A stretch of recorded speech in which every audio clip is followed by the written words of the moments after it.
তার আগে আমি আপনাদেরকে একটুখানি বোঝাবো ইমাম হুসাইনের সম্মান মর্যাদা, তার আহলে রাসূলের আহলে বাইতের সম্মান কত বেশি, মর্যাদা কত বেশি জানার দরকার আছে নাই?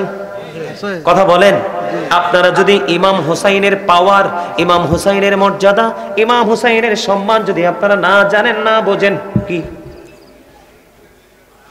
না বোঝেন, তাহলে আপনারা বুঝতে পারবেন না বন্ধু। আমি আপনাদেরকে সর্বপ্রথম বলে দিতে চাই, আল্লাহ রাব্বুল আলামিন বলেছেন, ইন্নাল্লাযীনা ইউযুনাল্লাহা ওয়া রাসূলাহু লা'আনাহুমুল্লাহু ফিদ দুনিয়া ওয়াল আখিরাহ ওয়া আ'আদ্দা লাহুম আযাবান মুহিনা।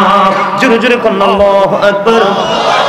আল্লাহ রাব্বুল আলামিন বলে দিয়েছেন, যারা আল্লাহ এবং আল্লাহর হাবিবকে কষ্ট দেয়, শোনেন আমার দিকে তাকান, যারা আল্লাহ এবং আল্লাহর হাবিবকে কষ্ট দেয়, আল্লাহ রাব্বুল আলামিন তাদেরকে দুনিয়া এবং আখিরাতে অভিশপ্ত করেছেন এবং লাঞ্ছনাদায়ক শাস্তি তাদের জন্য বরাদ্দ করেছে। জোরে জোরে কন্যা নাউযুবিল্লাহ। দেখেন, বুঝতে হবে আল্লাহ এবং আল্লাহর হাবিবকে যারা কষ্ট দেয়, এখানে বুঝতে হবে বন্ধু, রাসূলকে কষ্ট দিলে আল্লাহ কষ্ট পায়, রাসূলকে ব্যথা দিলে আল্লাহ ব্যথা পায়। তার এক্সাম্পল হলো বন্ধু, কোরআন শরীফের 29 পারায় সূরা কলামের মধ্যে আল্লাহ রাব্বুল আলামিন ওয়ালিদ বিন মুগিরাকে 10টা গালি দিয়েছেন। কয়টা? 10টা গালি দিয়েছেন। এর মধ্যে 10 নাম্বার গালি হলো উতুল্লিম বাদা যালিকা জালিম। আল্লাহ বলেছেন, with all that he is a bastard. ওয়ালিদ বিন মুগিরা আল্লাহর হাবিবের সাথে বেয়াদবি করলো, আল্লাহ রাব্বুল আলামিন সহ্য করতে পারলো না, আল্লাহ সঙ্গে সঙ্গে কোরআন পাঠিয়ে দিলেন, আল্লাহ সঙ্গে সঙ্গে কোরআনের আয়াত নাজিল করলেন, হাবিব সে আপনার সাথে বেয়াদবি করেছে গো বন্ধু, আমি আল্লাহ সহ্য করতে পারলাম না, এই জন্য ওয়ালিদ বিন মুগিরাকে আমি 10টা গালি দিয়েছি, 9টার কথা আমি বলবো না। এর মধ্যে 10 নাম্বার গালি হলো, আমি কিছু খাই না, 10 নাম্বার গালি হলো আল্লাহ রাব্বুল আলামিন বলে দিয়েছেন, ওয়ালিদ বিন মুগিরা জারজ। কি জারজ? ইংলিশে যাকে বলা হয় বাস্টার্ড, বাংলা একদম আঞ্চলিক ভাষা হয় পিতৃ পরিচয়হীন সন্তান, হারামজাদা। আমি আপনাদেরকে আজকে বলে দিই, কখনো হাসতে হাসতে কোনো ফ্রেন্ড, কোনো বন্ধু, কোনো কলিগকে হারামজাদা বলবেন না। হারামজাদার মানে হলো পিতৃ পরিচয়হীন সন্তান, জারজ। আর জারজ সন্তান এতটাই নিকৃষ্ট বন্ধু, যেই সন্তানের পিতৃ পরিচয় থাকে না, তার পিছনে কখনোই ইক্তেদা করা যায় না, ইক্তেদাইতুল বিহাজাল ইমাম বলা যায় না, কারণ তার পিছনে ইক্তেদা করা টোটাল হারাম। জোরে বলেন না নাউযুবিল্লাহ। আমি আপনাদেরকে রাসূলের কলিজার টুকরার মর্যাদা বোঝাচ্ছি বন্ধু। এর মধ্যে সর্বপ্রথম রাসূলের প্রিয় ভালোবাসার জায়গা হলো মা খাতুনে জান্নাত ফাতেমা। বন্ধুরে আমার নবীজির কাছে যখন ফাতেমা আসতো, তখন আমার নবীজি তার আসন ছেড়ে দিয়ে দাঁড়িয়ে যেতেন আর বলতেন, মা গো আপনি আমার আসনে বসেন। এতটাই বন্ধু সম্মান করতেন, কারণ আল্লাহর হাবিব আমাদেরকে বলে গেছেন, আমি আমার এই কাজীপাড়া, এই চান্দিনা কাজীপাড়ার মা বোনদেরকে বলবো গো, ও আমার মা, আমার বোনেরা, আপনাদের জন্য বড় একটা শিক্ষার জায়গা। আমার রাসূল বলেছেন, ফাতেমাতু সাইয়্যিদাতু নিসাই আহলিল জান্নাহ। আমার নবী বলেছেন, mother Fatema is the leader of females in জান্নাহ। মা কাজীপাড়ার মা, আমার বোনেরা, গোটা পৃথিবীর আমার মা বোনদেরকে ডেকে ডেকে বলবো, তোমরা মা খাতুনে জান্নাতকে ফলো করে জীবন যাপন করো, কারণ আপনারা আমার প্রাণের নবীর পবিত্র জবান মোবারক দ্বারা তিনি বয়ান করেছেন, ফাতেমাতু সাইয়্যিদাতু নিসাই আহলিল জান্নাহ। রাসূল বলেছেন, mother Fatema is the leader of females in জান্নাহ। ওই বন্ধু মুমিনা যারা আছে রে, যারা মা খাতুনে জান্নাতকে ফলো করে, পর্দা করে, নামাজ পড়ে, জিকির করে, কোরআন তেলাওয়াত করে, প্রত্যেকটা জায়গায় মা খাতুনে জান্নাত ফাতেমাকে ফলো করে, তারা হলো মুমিনা। আমার নবী বলে দিয়েছেন, ওই মহিলাদের জন্য মা খাতুনে জান্নাত জান্নাতে রিসিপশনে দাঁড়িয়ে থাকবে, তাদের লিডারিনী সরদারিনী হয়ে তাদেরকে রিসিভ করে করে জান্নাতে নিয়ে যাবে।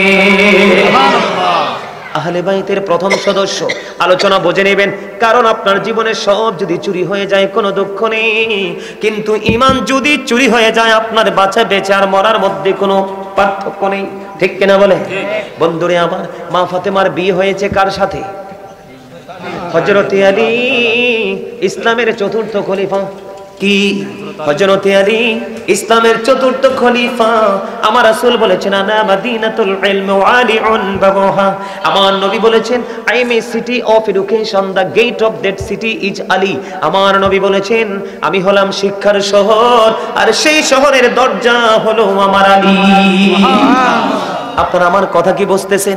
বিশেষ করে যুবক বন্ধু, আমি তোমাদেরকে মেইন করে কথাগুলো ভালো করে বলছি, কারণ এই মুরব্বীদের অন্তর এখনো পর্যন্ত আল্লাহ নবীর প্রেমে ভরা রে। বর্তমান প্রজন্মের যুবক যুবতী একেবারে পথভ্রষ্ট হয়ে গেছে, তাদের অন্তরে শুধু হিংসা, নোংরামি আর আত্মগরিমায় ভরা। তার কারণ হলো তাদের দোষ না এটা, তাদের সমাজের দোষ, তাদের পিতামাতার দোষ। কারণ তাদেরকে যে শিক্ষা দেওয়ার কথা মা বাবা সেটা দেয় না, এই জন্য বাবা মা শাস্তির আওতায় আসতে হবে। বন্ধুরা আমার, আমি আপনাদেরকে বলে দিতে চাই, দুইজনের পরিচয় পাইলাম। কয়জন? আমার নবী বলেছেন আমি হলাম শিক্ষার শহর। কি? আমি হলাম শিক্ষার শহর, আর সেই শহরের দরজা হলো আমার আলী। তার মানে আপনি যদি, আপনাদের এখানে কলেজ আছে না নাই? কলেজের ভিতরে কিন্তু আপনার বসার জায়গা, দরজা যদি বন্ধ থাকে যেতে পারবেন? ঢোকা প্রবেশ করা সম্ভব হবে? তেমনি ভাবে নবী হলেন আমি হলাম শিক্ষার শহর, আর সেই শহরের দুয়ার হলো আমার আলী রে। তোমরা যদি শিক্ষিত হও, জ্ঞানী গুণী হতে চাও, তাহলে তোমরা আমার আলীর কাছে ছুটে যাও। তাহলে নবীর আহলে বাইতের দাম অনেক বেশি না অনেক কম? এত বেশি মর্যাদা, যেটাকে একেবারে বলা হয় অস্বাভাবিক। ঠিক কিনা বলে? বন্ধুরে আমার, মা খাতুনে জান্নাত ফাতেমা এবং হাসান হুসাইন দুই ভাই, মা খাতুনে জান্নাত ফাতেমা এবং আলী, তাদের সুযোগ্য দুইজন সন্তান হলো রাসূলের কলিজার টুকরা ইমাম হাসান এবং হুসাইন রাদিয়াল্লাহু তাআলা আনহু। জোরে জোরে বলুন না সুবহানাল্লাহ। বন্ধুরে আমার, হৃদয় খুলে শোনো, আমার রাসূল হাদিস শরীফ দ্বারা প্রমাণিত করেছেন আল হাসান ওয়াল হুসাইন সাইয়্যিদা শাবাবি আহলিল জান্নাহ। আমার নবী বলেছেন Imam Hasan and Hussain are the leader of younger people in Jannah. যুবক সবাই প্রাণটা খুলে শোনো, আমার নবী নয় রে শুধু নবীর কলিজার টুকরা ইমাম হাসান হুসাইন, আমার নবী জানিয়ে দিয়েছে আমার উম্মতের দল, এর যুবকের দল, তোমরা ভালোবেসো, প্রাণ উজাড় করে ইমাম হাসান হুসাইনকে। আমার নবী বলে দিয়েছেন ইমাম হাসান হুসাইন দুই ভাই জান্নাতে যুবকদের লিডার হবে। এত আস্তে সুবহানাল্লাহ। আপনাদেরকে জান্নাতে যিনি রিসিভ করবে, যিনি আপনাদের নেতৃত্ব দিবে, ওনার পরিচয় পাওয়ার পরে তো আস্তে সুবহানাল্লাহ। আরো জোরে বলেন না সুবহানাল্লাহ। শোনেন, শারীরিক অসুস্থতা মানুষকে কখনোই দুর্বল করতে না পারে যতক্ষণ না পর্যন্ত মানুষ মানসিক অসুস্থ না হয়। শারীরিক অসুস্থতা কি মানুষকে দুর্বল করতে পারে? পারে না। যখন মানুষের শরীর ভালো থাকে কিন্তু মনটা ভালো নয়, এই মানুষ, ম্যাক্সিমাম মানুষ দেখবেন হার্ট অ্যাটাকে মারা যায় শুধু মনটা ভালো না থাকার কারণে। বন্ধুরে আমার, সংক্ষিপ্ত করে আমি পরিচয় দিচ্ছি বন্ধু। এবার আসেন ইমাম হাসান হুসাইন কতটা দামি। ইমাম হাসান হুসাইন দুই ভাই ছোট্ট, জামা কাপড় পরে বন্ধু নবীজি মসজিদে নববীর মিম্বরে দাঁড়িয়ে খুতবা দেয়। কি দেয়? খুতবা দেয়। দুই ভাই ছোট্ট ছোট্ট কদম দিয়ে হেঁটে হেঁটে এসে রে, ও বন্ধু নবীজি দেখতে পাইলেন তাদের মর্যাদা বোঝাচ্ছি। খুতবা দেওয়া সুন্নাত, খুতবা শোনা ওয়াজিব। ও শোনা ওয়াজিব। মসজিদে মিম্বরের মতো গুরুত্বপূর্ণ জায়গা থেকে আপনাদের জন্মের পরে দেখছেন ইমাম সাহেব খুতবা চলাকালীন বের হয়ে কাউকে রিসিভ করতে? কিন্তু বন্ধু ইমাম হুসাইন ইমাম হাসান দুই ভাই এতটা দামি রে যুবক বন্ধু, এই চান্দিনা কাজীপাড়ার যুবক, ও পৃথিবীর আমার যুবক বন্ধুরা সবাইকে বলছি, এতটা দামি রে। ও বন্ধু, তারা দুই ভাই হেঁটে হেঁটে আসছে, নবীজি খুতবা দেওয়া অবস্থায় দেখতে পাইলেন তারা যেন নড়েচড়ে পড়ে যাবে। এই উপক্রম নবীজির মধ্যে যখন এই সন্দেহ হলো, নবীজি খুতবা ছেড়ে দিয়ে, রানিং খুতবা চলছে, খুতবা ছেড়ে দিয়ে তাদেরকে কোলে উঠিয়ে নিলেন। তাহলে দাম কম না বেশি? আমার নবীকে যেমনি ভালোবাসা ফরজ, তেমনি ভাবে আহলে বাইতকেও ভালোবাসা ফরজ। তাদের সাথে কোনো ধরনের বিদ্বেষ রাখা বন্ধ, টোটালি হারাম। তাদের প্রতিবিন্দু পরিমাণ বিদ্বেষ যেই ব্যক্তির থাকবে সে কখনোই ইমানদার হিসাবে কবরে যেতে পারবে না। আমি আপনাদেরকে আরো বেশি বন্ধু বুঝিয়ে দিতে চাই, ইমাম হাসান হুসাইন এত বেশি দামি রে। ও বন্ধু, আমি আপনাদেরকে বলছি, একদিন বন্ধু আমার নবীজির কাঁধ মোবারকের মধ্যে উঠলেন ইমাম হুসাইন। নবীজি কাদের মধ্যে নবীজিকে বলতেছে, নানা গো, ও নানা, তুমি আজকে ঘোড়া হও, আমি হব সেই ঘোড়ার সওয়ার। জোরে জোরে বলুন না সুবহানাল্লাহ। এত আস্তে কেন সুবহানাল্লাহ? আর জোরে বলেন না সুবহানাল্লাহ। আবারও বলছি বন্ধু, বেশি সময় দিব না, যতক্ষণ লাগে আলোচনাটা গোছাইতে ততটুকু সময় দিব। হয়তোবা চলে যাওয়ার পরে মুমিন যারা বলবেন গাজী সুলাইমান যদি আর একটু আলোচনা করতো আরো বেশি মজা পাইতাম, ঠিক কিনা বলেন? আর যারা প্রেম বুঝে না তারা বলবে আর একটু আগে ছাড়লে ভালো হতো, আধা ঘন্টা বেশি ঘুমাইতাম, ঠিক না বেঠিক? বন্ধুরে আমার, নানাকে ডেকে ডেকে বলে, কে বন্ধু চিনি কি? আল্লাহ বলেছেন রাহমাতাল লিল আলামিন। আল্লাহ যাকে বলেছেন ইমামুল মুরসালিন, আল্লাহ যাকে বলছেন হাবিবুল্লাহ, যাকে বলেছেন সিরাজুম মুনীরা। বন্ধু, এমন নবী রে যিনি নবীদেরও নবী, ওনাকে ওনার কন্যার সন্তান ইমাম হুসাইন রাদিয়াল্লাহু তাআলা আনহু ছোট্ট নানাকে বলে, নানা গো তুমি আজকে ঘোড়া আর আমি হব সেই ঘোড়ার সওয়ার। বন্ধু, ইমাম হুসাইন নানার কাঁধে চড়লো, নানাকে ঘোড়া বানালো আপনার আমার প্রাণের নবীকে। ডেকে ডেকে বলে, নানা গো বলে দাও না কে বেশি দামি, তুমি নাকি আমি? আর জোরে বলেন না সুবহানাল্লাহ। না না বলো না কে বেশি দামি, তুমি নাকি আমি? এবার আমার নবী একটা ডাক দিয়ে বললেন, না না গো আমি বলবো না, তুমি বলো কে বেশি দামি। এবার ইমাম হুসাইন ডেকে ডেকে বলছে, না না গো তোমার চাইতে আমি বেশি দামি। কই কেমন করে বলো, ওই কেমন করে বলো? এবার ইমাম হুসাইন ডেকে ডেকে বলছে, নানা গো আমার নানা তো রাহমাতাল লিল আলামিন, তোমার নানা তো আমার নানার মতো নয়। নানা আমার বাবা হলো শেরে খুদা আলী, আমার বাবার মতো তো তোমার বাবা অতটা মর্যাদার দিক দিয়ে সমান নয়। জোরে জোরে বলুন না সুবহানাল্লাহ।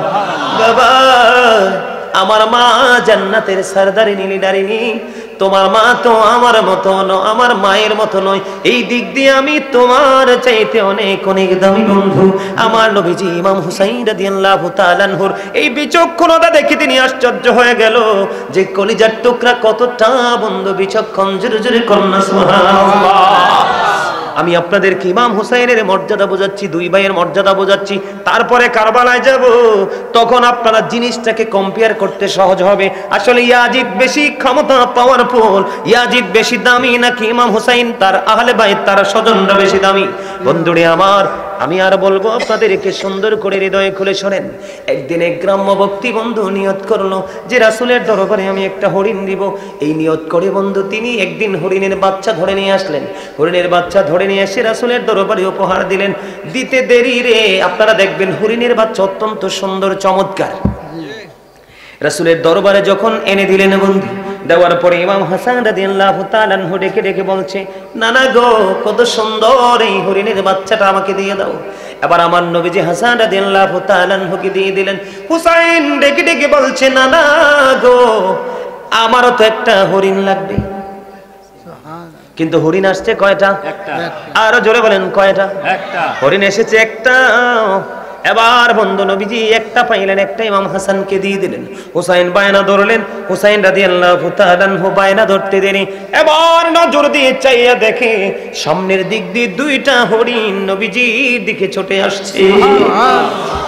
একটা হলো বাচ্চা আর একটা হলো বন্ধু বড়। এই দুইটা যখন হাঁটে আসতেছে চলতেছে বন্ধু, এবার নবীজির কাছে আসলো। আসার পরে আল্লাহর কুদরতে বড় হরিণটার জবান খুলে গেল। এবার হরিণী রেখে রেখে বলে নবীজিকে সালাম জানালেন।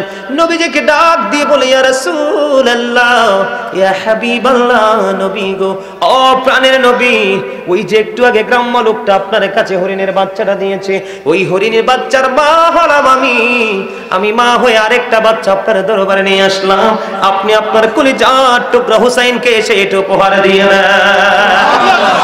হুসাইনের মর্যাদা এখানে আছে না নাই? আছে। আল্লাহ রাব্বুল আলামিন তার জন্য জঙ্গলের পশু পর্যন্ত আল্লাহ রাব্বুল আলামিন পাগল করে দিয়েছে। তার শান্তির জন্য, সুন্দর মানসিকতার জন্য বন্ধু তার জন্য পৌঁছে দিয়েছেন। বন্ধুরে আমার, ইমাম হাসান হুসাইন তো কোন ছোট্ট।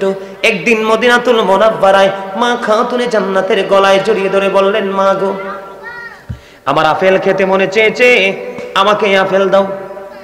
মা ফাতেমা কোনো দিক চিন্তা না করে বললেন, যাও বাবা, আমি তোমাকে আপেলের ব্যবস্থা করে দিব।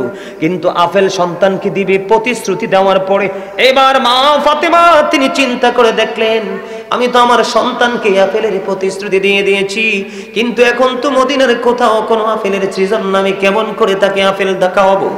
এবার ইমাম হুসাইন চলে গেলেন বন্ধু খেলার জন্য। ছোট্ট হুসাইন, আমার নবীজি দৌড়ে চলে গেলেন প্রাণের নবীর কাছে, যে আমি আমার বাবার কাছে চলে যাই, দেখি একটা সুন্দর ফয়সালা আসে কিনা। এবার মা খাতুন জান্নাত ফাতেমা আমার নবীজির হুজরা মোবারকে যখন গেলেন, যাওয়ার পরে নবীজি চাইয়া দেখলেন মা ফাতেমার কপাল দিয়ে ঘেমে গেছে। মা ফাতেমাকে একটু পেরেশান মনে হলো। মা, আপনার কি হয়েছে? আপনি আমাকে খুলে বলেন। বাবা গো, ও বাবা, আমার কি হয়েছে আপনি জানতে চান? আমার ছেলে হুসাইন আপনার কলিজার টুকরা খেলতে যাওয়ার আগে আমার কাছে আপেল চেয়েছে, আমি আপেল দিতে আমি বলেছি আপেল দিব, তুমি খেলা শেষ করে আসো। বাবা, আমি বলার পরে খোঁজ দিয়ে দেখলাম, চিন্তা করে দেখলাম মদিনার কোথাও তো আপেল নাই, আমি কেমন করে তাকে আপেল দিব গো বাবা। বন্ধুরি আমার নবীজি এবং মা খাতুনে জান্নাত ফাতেমার আলাপ আলোচনা চলতেছে। এই আলাপ আলোচনার মাঝখানে জিব্রাইল আলাইহিস সালাম জান্নাতি আপেল নিয়ে এসে হাজির হয়ে যায়। জোরে জোরে বলুন না সুবহানাল্লাহ। জিব্রাইল আলাইহিস সালাম বন্ধু জান্নাতি আপেল নিয়ে আসলেন। আসার পর অর্ডার করলেন, নবী গো, আমার 2টা বাটি লাগবে। কয়টা? আমার 2টা বাটি লাগবে, একটা চাকু লাগবে। তখন মায়েশা সিদ্দিকা রাদিয়াল্লাহু তাআলা আনহার ঘরে গিয়ে বন্ধু 2টা বাটি এবং একটা চাকু নিয়ে আসলেন। জিব্রাইল একটা আপেলকে অর্ধেক করে বন্ধু একটা বাটির মধ্যে রেখে আরেকটা বাটি দিয়ে ঢেকে দিলেন, আর অর্ধাংশ প্রাণের নবীর হাতে বন্ধু তুলে দিলেন, দিয়ে বললেন, এটা আপনারা সবাই খাবেন, আর প্রতিদিন একবার করে এই ডাকনাটা সরাবেন। জোরে জোরে বলুন আল্লাহু আকবার। আরো জোরে বলুন আল্লাহু আকবার। বন্ধুরে আমার মা খাতুনে জান্নাত ফাতেমা দৌড়ে চলে গেল। মা খাতুনে জান্নাত ফাতেমা দৌড়ে চলে গেল তোনার বাড়িতে যাওয়ার পরে দেখতেন হুসাইন দৌড়ে চলে আসছে গো। হুসাইন দৌড়ে চলে এসে বলছে, মা আমাকে আপেল দাও। মা খাতুনে জান্নাত ফাতেমা হুসাইনকে আপেল দিলেন। হুসাইন আপেল খেয়ে দেখে, মা গো, আমার জীবনে কোনোদিন এত মজার আপেল তো খাইনি। মা গো, বলে দাও না, এত মজার আপেল তুমি কোত্থেকে এনেছো? এবার মা খাতুনে জান্নাত ফাতেমা একটা ডাক দিয়ে বলল, বাবা গো, এই আপেল তো আমি ব্যবস্থা করিনি, তোমার নানার কাছে আল্লাহ রাব্বুল আলামিন জান্নাত থেকে পাঠিয়ে দিয়েছে। এই কথাটা শুনতে দেরি বন্ধু ইমাম হোসেন একটা ডাক দিয়ে বলল, মা, আমি এখন থেকে প্রতিদিন এই আপেল আমাকে দিতে হবে। এবার মা ফাতেমা বললেন, আল্লাহ রাব্বুল আলামিন ব্যবস্থা করবে। দৌড়ে চলে গেলেন নানার কাছে। নানা গো, গলায় জড়িয়ে ধরে বলছে, নানা গো, এই মজাদার আপেল আমাকে প্রতিদিন দিতে হবে। আমার নবী বললেন, যাও, তোমার জন্য প্রতিদিনের ব্যবস্থা হয়ে গেছে। চলে গেলেন বন্ধু। এই আপেলটা এতটাই মজাদার ছিল, কিতাব প্রমাণ করেছে বন্ধু, আপেলটা দেখতে দুনিয়ার আপেলের মতোই ছিল, কালারটাও দেখতে দুনিয়ার আপেলের মতোই ছিল, কিন্তু স্বাদ ছিল জান্নাতি। এই দিনটা চলে গেল বন্ধু, এই সময়টা পার হয়ে গেল। পরের দিন বন্ধু, যখন পরের দিন হলো, পরের দিন মা খাতুনে জান্নাত ফাতেমা বন্ধু বাটিটা যখন সরালো, বাটিটা সরানোর পরে চাইয়া দেখি জিব্রাইল নবীজির সামনে রেখেছিল অর্ধেকটা আপেল, অর্ধাংশ আপেল। বাটি সরাইয়া চাইয়া দেখে আপেলটা পুরো আবার পুরো আস্থা হয়ে আছে। জোরে জোরে বলুন না সুবহানাল্লাহ। আমার জিব্রাইল আলাইহিস সালাম বলছেন, প্রতিদিন আপেলটাকে তুমি অর্ধেক করবা। কি করবা? যেইভাবে দেখিয়ে দিয়েছেন বন্ধু, আজকে আপেলটাকে অর্ধেক করে কাটলেন, কেটে আবার অর্ধাংশ বন্ধু আবার একটা বাটিতে রেখে আরেকটা বাটি দিয়ে ঢেকে দিলেন, ঢাকনা দিয়ে তারা আবার আজকে আপেলটার অর্ধাংশ খাইলো। কিতাব প্রমাণ করেছে বন্ধু, গতকালকে যে আপেল খেয়েছিল, আপেল কিন্তু একটাই, আজকেও সে অর্ধাংশ নিয়েছে, কিন্তু গতকালকের স্বাদ আজকের স্বাদ দুটার মধ্যে পার্থক্য। জোরে জোরে সুবহানাল্লাহ। বন্ধুরে আমার, আজকের দিন চলে গেল, দ্বিতীয় দিন আবার তৃতীয় দিন বন্ধু আবার মা খাতুনে জান্নাত ফাতেমা আপেলের বাটিটা সরালেন, চাইয়া দেখলেন আবার আপেলটা আস্তা হয়ে আছে রে। আজকেও বন্ধু আপেলটা অর্ধাংশ কেটে খাইলেন, আর অর্ধাংশ বাটির মধ্যে ঢেকে রেখে দিলেন। বন্ধু হৃদয় খুলে শোনো, আমি ইমাম হুসাইনের মর্যাদা আল্লাহর কাছে কত বেশি, তোমাদের ইমামকে কতটুকু মজবুত রাখতে হবে, ইমাম হুসাইনের প্রতি কত বেশি ভালোবাসা রাখতে হবে, এটা বোঝানোর জন্য আমি তথ্যগুলো দিচ্ছি বন্ধু। আরো তথ্য দিব আপনাদেরকে বন্ধুরে আমার, তৃতীয় দিন আবার আপেলটাকে অর্ধেকটা কাটলেন, কাটার পরে আজকে আবার ভক্ষণ করলো। ভক্ষণ করার পরে চাইয়া দেখে রে, আজকের আপেলের স্বাদ কালকের মতো না, আরেক ক্রম। আজকে এমনি করে করে কিতাব প্রমাণ করেছে 2 বছর পর্যন্ত বাটি সরাইলে আপেলটা প্রতিদিন দেখতো আস্থা হয়ে আছে। বন্ধু 2 বছর পর্যন্ত ভক্ষণ করলো, প্রাণ ভরে জান্নাতি আপেল ভক্ষণ করলো, তাদের মধ্যে তৃপ্তি আসলো। কিতাব প্রমাণ করেছে প্রতিদিনই ছিল ভিন্ন ভিন্ন স্বাদ। 2 বছর পরে কুদরতি আপেল বন্ধু অদৃশ্য হয়ে গেছে। জোরে জোরে বলুন না সুবহানাল্লাহ। এর নাম হচ্ছে বন্ধু ইমাম হুসাইন রাদিয়াল্লাহু তাআলা আনহু। 2 ভাই বন্ধু আমার দিকে তাকান। ঈদের আগের দিনে মা ফাতেমার কাছে জামা চাইলেন। হযরতে আলী তো গরীব ছিল, আপনারা জানেননি? আর জোরে বলেন না। হযরতে আলী যে গরীব ছিল জানেননি? এটা আমি সত্য করে একটু অ্যাড করতে চাই আপনাদেরকে ইমানি চেতনা বাড়ানোর জন্য। এখনকার মানুষ দিন যত যাচ্ছে ইমান হারা হয়ে যাচ্ছে, ঠিক কিনা বলেন?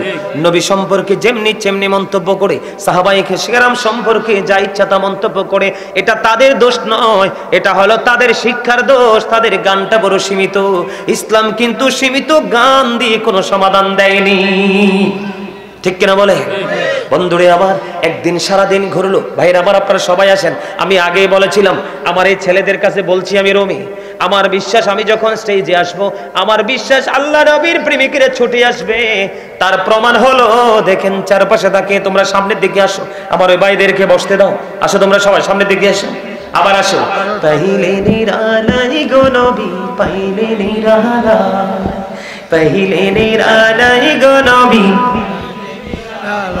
2 কদমে চুমো খাবো, 2 কদমে চুমো খাবো, চরণে ধুলি মাখবো গায়ে। পাইলে নিরালাই গো নবী, পাইলে নিরালাই, পাইলে নিরালাই গো নবী।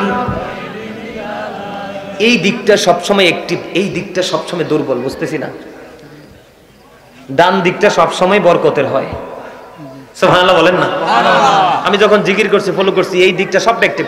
আরে ভাই, আপনাদেরকে সামনে আসতে বললাম না? এদেরকে উঠাও, এদেরকে উঠাও, এদেরকে উঠাও। ওরা পুরো জায়গা দখল করে রাখছে, ওদেরকে বাড়ি পাঠাও। বাড়ি যাও, তাবারুকে সময় সুযোগ। আসো সামনের দিকে আসো, আসেন আসেন সবাই সামনের দিকে আসেন। আমার আল্লাহ আল্লাহ আল্লাহ লা ইলাহা ইল্লাল্লাহ, আল্লাহ আল্লাহ লা ইলাহা ইল্লাল্লাহ। মনটাই আমার পাগল পারা যেতে মদিনায়, এই মনটাই আমার চাই যে শুধু যেতে মদিনায়। অবুঝে মনের বোঝাই যত, সে তো বোঝে না নবীজি। আল্লাহ আল্লাহ মুহাম্মদ লা ইলাহা ইল্লাল্লাহ, আল্লাহ আল্লাহ ইল্লাল্লাহ। গুনাহগারের গহনা জরে দিদারে আপনার, হায়রে দয়া করে দিয়ে দেখা হাবিবি দু জাহান নবীজি। আল্লাহ আল্লাহ লা ইলাহা ইল্লাল্লাহ মুহাম্মাদুর রাসূলুল্লাহ সাল্লাল্লাহু আলাইহি ওয়াসাল্লাম। আপনারা যদি প্রাণ খুলে আলোচনা শুনেন, দুরূদ এবং জিকির করেন, ম্যাক্সিমাম দুরূদের কাসিদা বন্ধু আমার লেখা। আলহামদুলিল্লাহ বলেন না? আর জোরে বন্ধুরি আমার, হৃদয় খুলে শোনো গো। 2 ভাই ঈদের আগের দিন যেটা বলতে চেয়েছিলাম, আলী সারাদিন ঘুরলো, কোনো ইনকামের ব্যবস্থা হলো না। ঘরে ফিরে আসলো, বাচ্চাগুলো ক্ষুধার্ত, কেমন করে বাচ্চাদের খিদা মিটাবে রে? এবার মা খাতুনে জান্নাতের প্রিয় একটা চাদর ছিল, কি প্রিয় সুন্দর একটা চাদর ছিল রে। ও বন্ধু, সুন্দর চাদরখানা মা ফাতেমা তার স্বামীকে এত বেশি ভালোবাসতেন, হযরতে আলীকে এত বেশি ভালোবাসতো গো। চাদরখানা তুলে দিলেন স্বামীর হাতে, স্বামী গো এটা নিয়ে যান, বিক্রি করে যা পাবেন তা দিয়ে একটু খাবার জোগাড় করে নিয়ে আসেন, বাচ্চাগুলোকে খালি রাখা যাবে না। ও বন্ধু, হযরত আলীর চাদরটা কিনে নিলেন একজন ইহুদি। ইহুদি কিনে নেওয়ার পরে, একজন বেঈমান কিনে নেওয়ার পরে ও বন্ধু বিবির কাছে দিল। বিবির কাছে দেওয়ার পরে বিবি তার আলমারিতে যত্ন করে রাখলো। কেন রে এত মায়া লাগে, এত সুন্দর কেন লাগে রে? এটার মধ্যে কি ধরনের জাদু জানি আছে রে বন্ধু? এবার কি করলেন, এটাকে তার আলমারির মধ্যে বন্ধু যত্ন করে রেখে দিলেন। যত্ন করে রেখে দেওয়ার পরে এবার কিনি রাত্র যখন হলো, গভীর অন্ধকারাচ্ছন্ন পরিবেশ হয়ে গেল, অন্ধকার রজনীতে এবার ইহুদির বিবি নজর দিয়ে চাইয়া দেখে ঘরে কোনো তিনি প্রদীপ জ্বালায় নাই, ঘরে কোনো তিনি আলোর ব্যবস্থা করেনি, কিন্তু কেন জানি অদৃশ্য এক নূরে পুরো রুমটা আলোকিত হয়ে গেছে।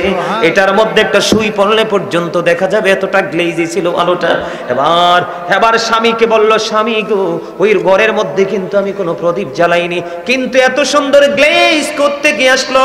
পরে তারা রুমের মধ্যে যাইয়া দেখে এই গ্লেজটা এসেছে মা খাতুনে জান্নাতের ফাতেমা, খাতুনে জান্নাত ফাতেমার চাদর থেকে।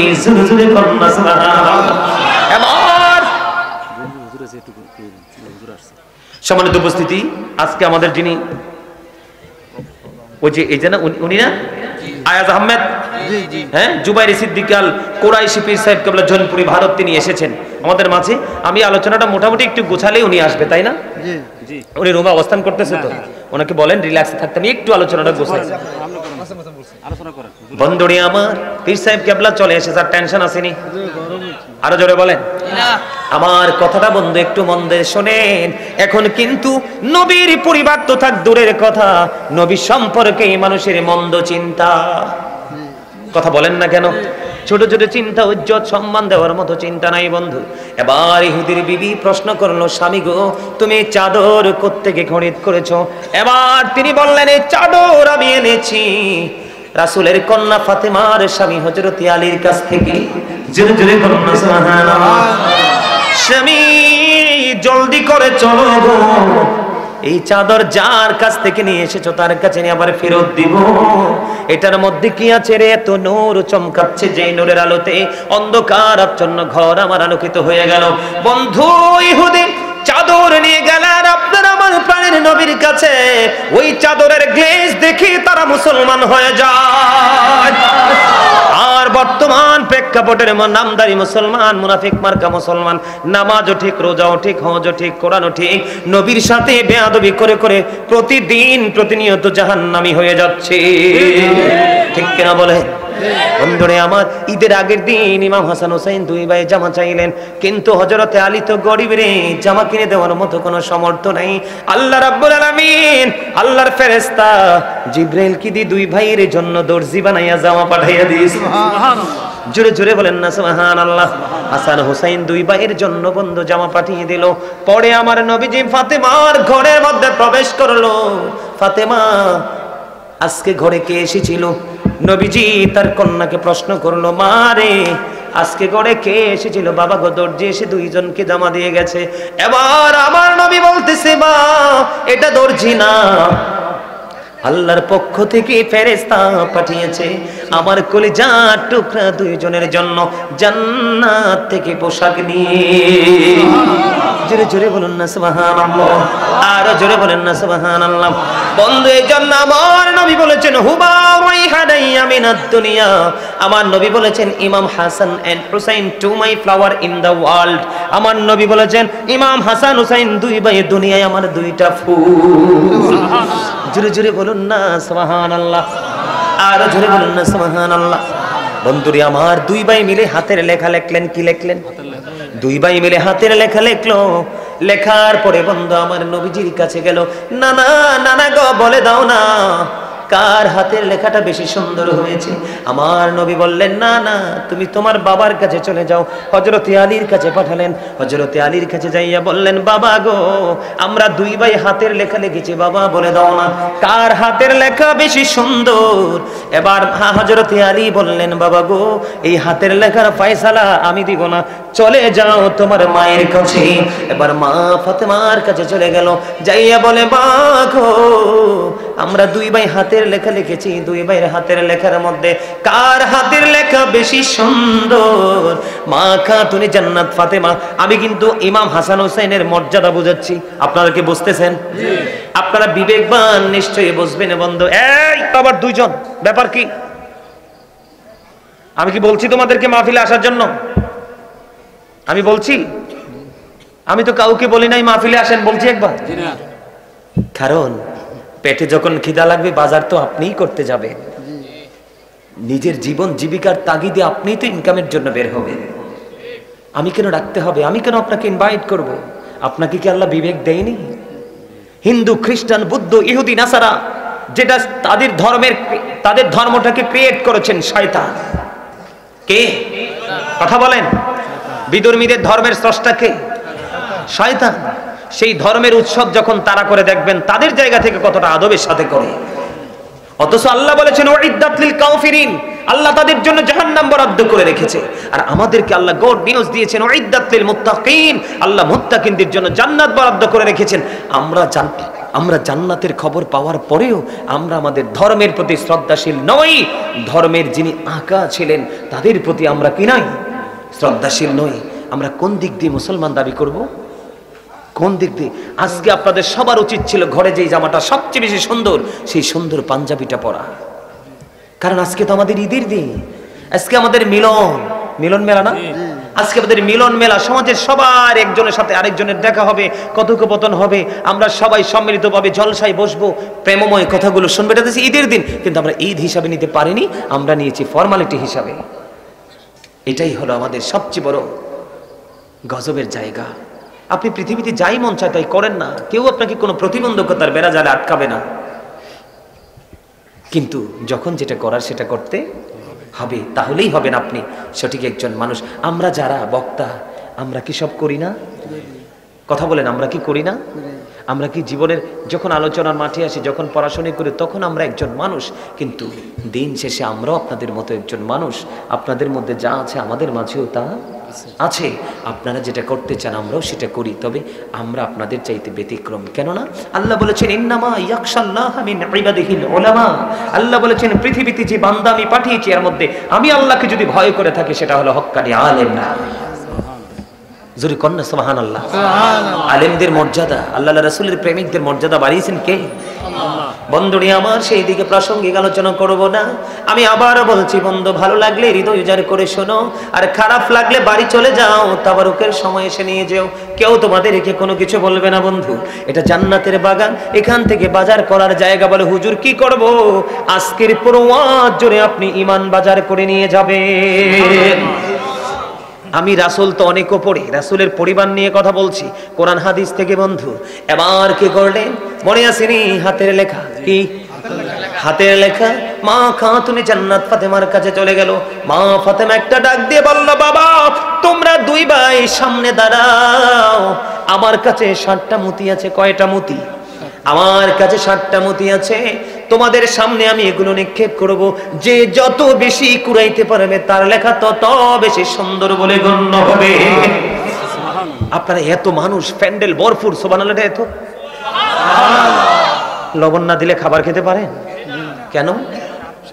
স্বাদ হয় না। লবণ না দিলে যেমনি স্বাদ হয় না, স্বাদ না হলে যেমনি বক্ষণ করা যায় না, ঠিক তেমনি ভাবে আল্লাহ রাসূলের প্রেমিক যদি হতে না পারেন আমল মজা লাগবে না, আর মজা না লাগলে কখনো আমল করার ইচ্ছা জাগবে না। প্রেম করেন কার সাথে? কিন্তু আল্লাহকে পাবেন কোথায়? আল্লাহ তো নাই। দেখা যায় চোখে দেখা যায় আল্লাহ রে। কথা বলেন, দেখছেন জীবনে? We have not seen Allah yet we are to believe la ilaha illallah, there is no God but Allah. আমরা কি আল্লাহকে দেখিনি? বিশ্বাস করেছিলাম, আজও করছি, ভবিষ্যতেও করব। কিন্তু এই বিশ্বাসটা এনে দিয়েছেন কে? আল্লাহর প্রিয় হাবিব মুহাম্মদ রাসূলুল্লাহ সাল্লাল্লাহু আলাইহি ওয়াসাল্লাম। বন্ধুরে আমার, মা ফাতেমা কন্ডিশন দিয়ে দিলেন, 60টা মতি আমি তোমাদের দিকে নিক্ষেপ করব, যে যত বেশি নিতে পারবে গো তার হাতের লেখাটা বেশি সুন্দর বলে গণ্য হবে। মা খাতুনে জান্নাত ফাতেমা একটা একটা করে বন্ধু মতি নিক্ষেপ করলেন। মতি কয়টা? 7টা। কয়টা?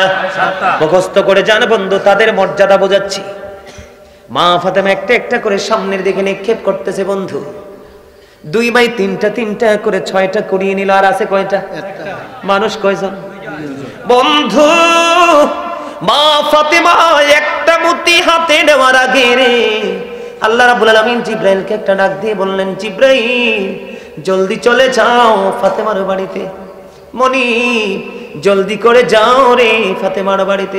যখন দেখবে ফাতেমা যখন একটা মুঠি দুই ভাইয়ের দিকে নিক্ষেপ করছে, তুমি 2টা টুকরা করে দুই ভাইয়ের ভাগে 2টা টুকরো দিয়ে দিও। মা ফাতেমা নিক্ষেপ করতে দেরি রে বন্ধু। আল্লাহর কুদরতি ভাবে বন্ধু প্র্যাকটিক্যালি দেখতে পাইলেন মা ফাতেমা নিক্ষেপ করতে দেরি অটোমেটিক্যালি 2টা জোড়া থেকে মনে হয় আলাদা হয়ে দুই ভাই 2 অংশ নিয়ে গেল।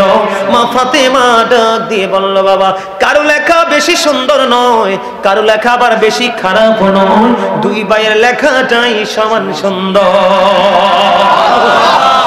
এই হলো হাসান হুসাইন, তাদের সাথে বন্ধু প্রেম করো। আমার নবী বলেছেন আল হাসান ওয়াল হুসাইন সাইয়্যিদ শাবাবি আহলিল জান্নাহ। আমার নবী বলেছেন Imam Hasan and Hussain are the leader of younger people in Jannah. আমার নবী বলেছেন ইমাম হাসান হুসাইন জান্নাতে যুবকদের সরদার হবে। গত কিছুদিন আগে বন্ধু গিয়েছিলাম চট্টগ্রাম হাটহাজারীতে, তো প্রসঙ্গক্রমে অনেক বেশি যুবক দেখছিলাম, ঠিক নি রে? যুবক যখন দেখেছিলাম আমার প্রাণটা ভরে গেছে বন্ধু। তখন আমি তাদেরকে হাদিসটা শোনালাম। একটা ছেলে কলেজে পড়ে, এইমাত্র এইচএসসি পরীক্ষার্থী, এবার মনে হয় পরীক্ষা দিয়েছে।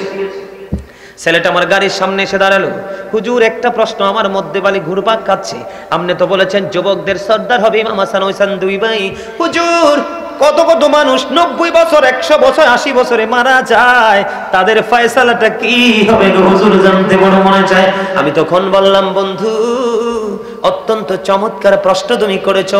পৃথিবীতে যদিও বয়সের সময়সীমা ছেড়ে কেউ 70, কেউ 80, কেউ 90, কেউ 100, কেউ 120, কেউ 15তে মারা যায়, কিন্তু যারা সত্যিকারের নবী প্রেমিক ইমানদার হবে রে, তাদের সবাইকে জান্নাতে ঢুকানোর আগে আল্লাহ একেবারে নওজোয়ান বানিয়ে দিবে। জোরে জোরে কন্যা সুবহানাল্লাহ। যুবক রাস্তার দিয়ে যদি স্কুলে যদি কোনো সুন্দর একটা মেয়ে যায়, তাকে ইফটিজিং করার চেষ্টা করো, কিন্তু তুমি যদি ইফটিজিং না করি তুমি ধৈর্য ধারণ করো। বাবা মা আল্লাহর উপর ভরসা করে, আল্লাহ বলেছেন ইন্নাল্লাহা ইউহিব্বুল মুতাওয়াক্কিলিন, আল্লাহর উপর যারা ভরসা করে আল্লাহ তাদেরকে পছন্দ করে। তুমি আল্লাহর উপর ভরসা করো, কারণ আল্লাহু খায়রুল মাকিরিন, আল্লাহ শ্রেষ্ঠ, ঠিক কিনা বলেন? কুল হু আল্লাহু আহাদ, আল্লাহ ইজ ওয়ান, আল্লাহ এক, লা শারিক, আল্লাহর সাথে কোনো শরীক নেই। আল্লাহর উপর ভরসা করো, পিতা মাতা তোমাকে টুকটুকি বউ ধরে ঘরে এনে দিবে বন্ধু। কিন্তু যে ছেলেটা মেয়েদেরকে ইফটিজিং করে রাস্তায় নোংরামি করে, এই ছেলের ভালো কোনো গড়ে বিয়ে হয় না, ঠিক কিনা বলেন? কারণ যখন বিয়ে আসবে মানুষ বলবে ইউ আর ক্যারেক্টারলেস। দাদা ঠিক না বেঠে? বলে ছেলের চরিত্র ভালো নয়, আমি এইদিকে আসতাম না। এইখানে আসার কারণ তোমরা যেহেতু ইয়াং মেন, যারা জান্নাতে যাবে তারাও ইয়াং হয়ে যাবে বন্ধু। এই জন্য আমি তোমাদেরকে বলে দিতে চাই, জান্নাতে একটা হুর আছে, হুরটার নাম হলো লোবা। কি? অন্ধকার রজনীতে যদি নজর দেয় পুরো পৃথিবী আলোকিত হয়ে যাবে। কোন লবণাক্ত সমুদ্রের মধ্যে যদি লোবা নামক খুরের থুতু নিক্ষেপ করে, লবণাক্ত পানিটা বন্ধ মধুর চেয়ে মিষ্টি হয়ে যাবে। অন্ধকার পৃথিবীর দিকে যদি লোবা নামক খুর তাদের দাঁত দেখে একটা মুস্কি হাসি দেয়, দাঁতের ঝলকানিতে পুরো পৃথিবী থেকে অন্ধকার দূর হয়ে যাবে। ওই রকম হুর তোমাদের জন্য জান্নাতে একাধিক বন্ধ বরাদ্দ। ইমাম হুসাইনের সাথে প্রেম করো, তার আদর্শকে অন্তরে ধারণ করো, বাস্তবায়ন করো, তাহলেই তোমার জীবন হবে ধন্য। তুমি দেখবে পৃথিবী, মানুষ বলে পৃথিবী নষ্ট হয়ে গেছে, মানুষ বলে পৃথিবী ধ্বংস হয়ে গেছে। ওয়াল্লাহি আল্লাহর কসম করে বলছি রে বন্ধু, আজকে জান্নাতের বাগানকে বন্ধু আমি সাক্ষী রেখে বলছি, আমার কাছে মনে হয় পৃথিবী অত্যন্ত মধুর জায়গা, কারণ এখানে ভরে দিয়েছেন আমার আল্লাহ প্রেম, ঠিক কিনা বলে?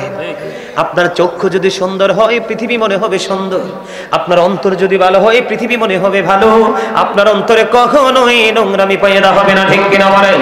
বন্ধুরে আমার, এই জন্য বলছি ইমাম হাসান হুসাইনকে আল্লাহ ভালোবাসে কিনা, মর্যাদা আছে কিনা, কাউকে ছোট কাউকে বড় করেছে কিনা? বন্ধু এবার আমার দিকে নজর দেন। ছোট্ট দুই ভাই ঘোড়ায় চড়ে টকবক করে সফরে বের হলো। আমার দুই পাশে আমার দুই দাদা, ঠিক না বেঠিক? দর্শক সারিতে আছে বন্ধু। দুই ভাই নজর দিলেন, দেখেন তাদের চরিত্র কত সুন্দর, তাদের মেন্টালিটি কতটা শার্প। দুই ভাই বন্ধু দেখতে পাইলেন, একজন বুরু দাদু অজু বানায়, কি বানায়? বুড়ো দাদু ওযু বানাচ্ছে। এবার ইমাম হাসান হোসেন দুই ভাই দেখলেন, এক ভাই আরেক ভাইকে ডেকে ডেকে বলে, ভাইয়া নজর দিয়ে চাইয়া দেখো গো, ওই বুড়ো দাদু আমল করার জন্য ওযু বানাচ্ছে, কিন্তু বুড়ো দাদুর ওযু তো পুরো ভুল হয়ে যাচ্ছে। সুবহানাল্লাহ বলেন না।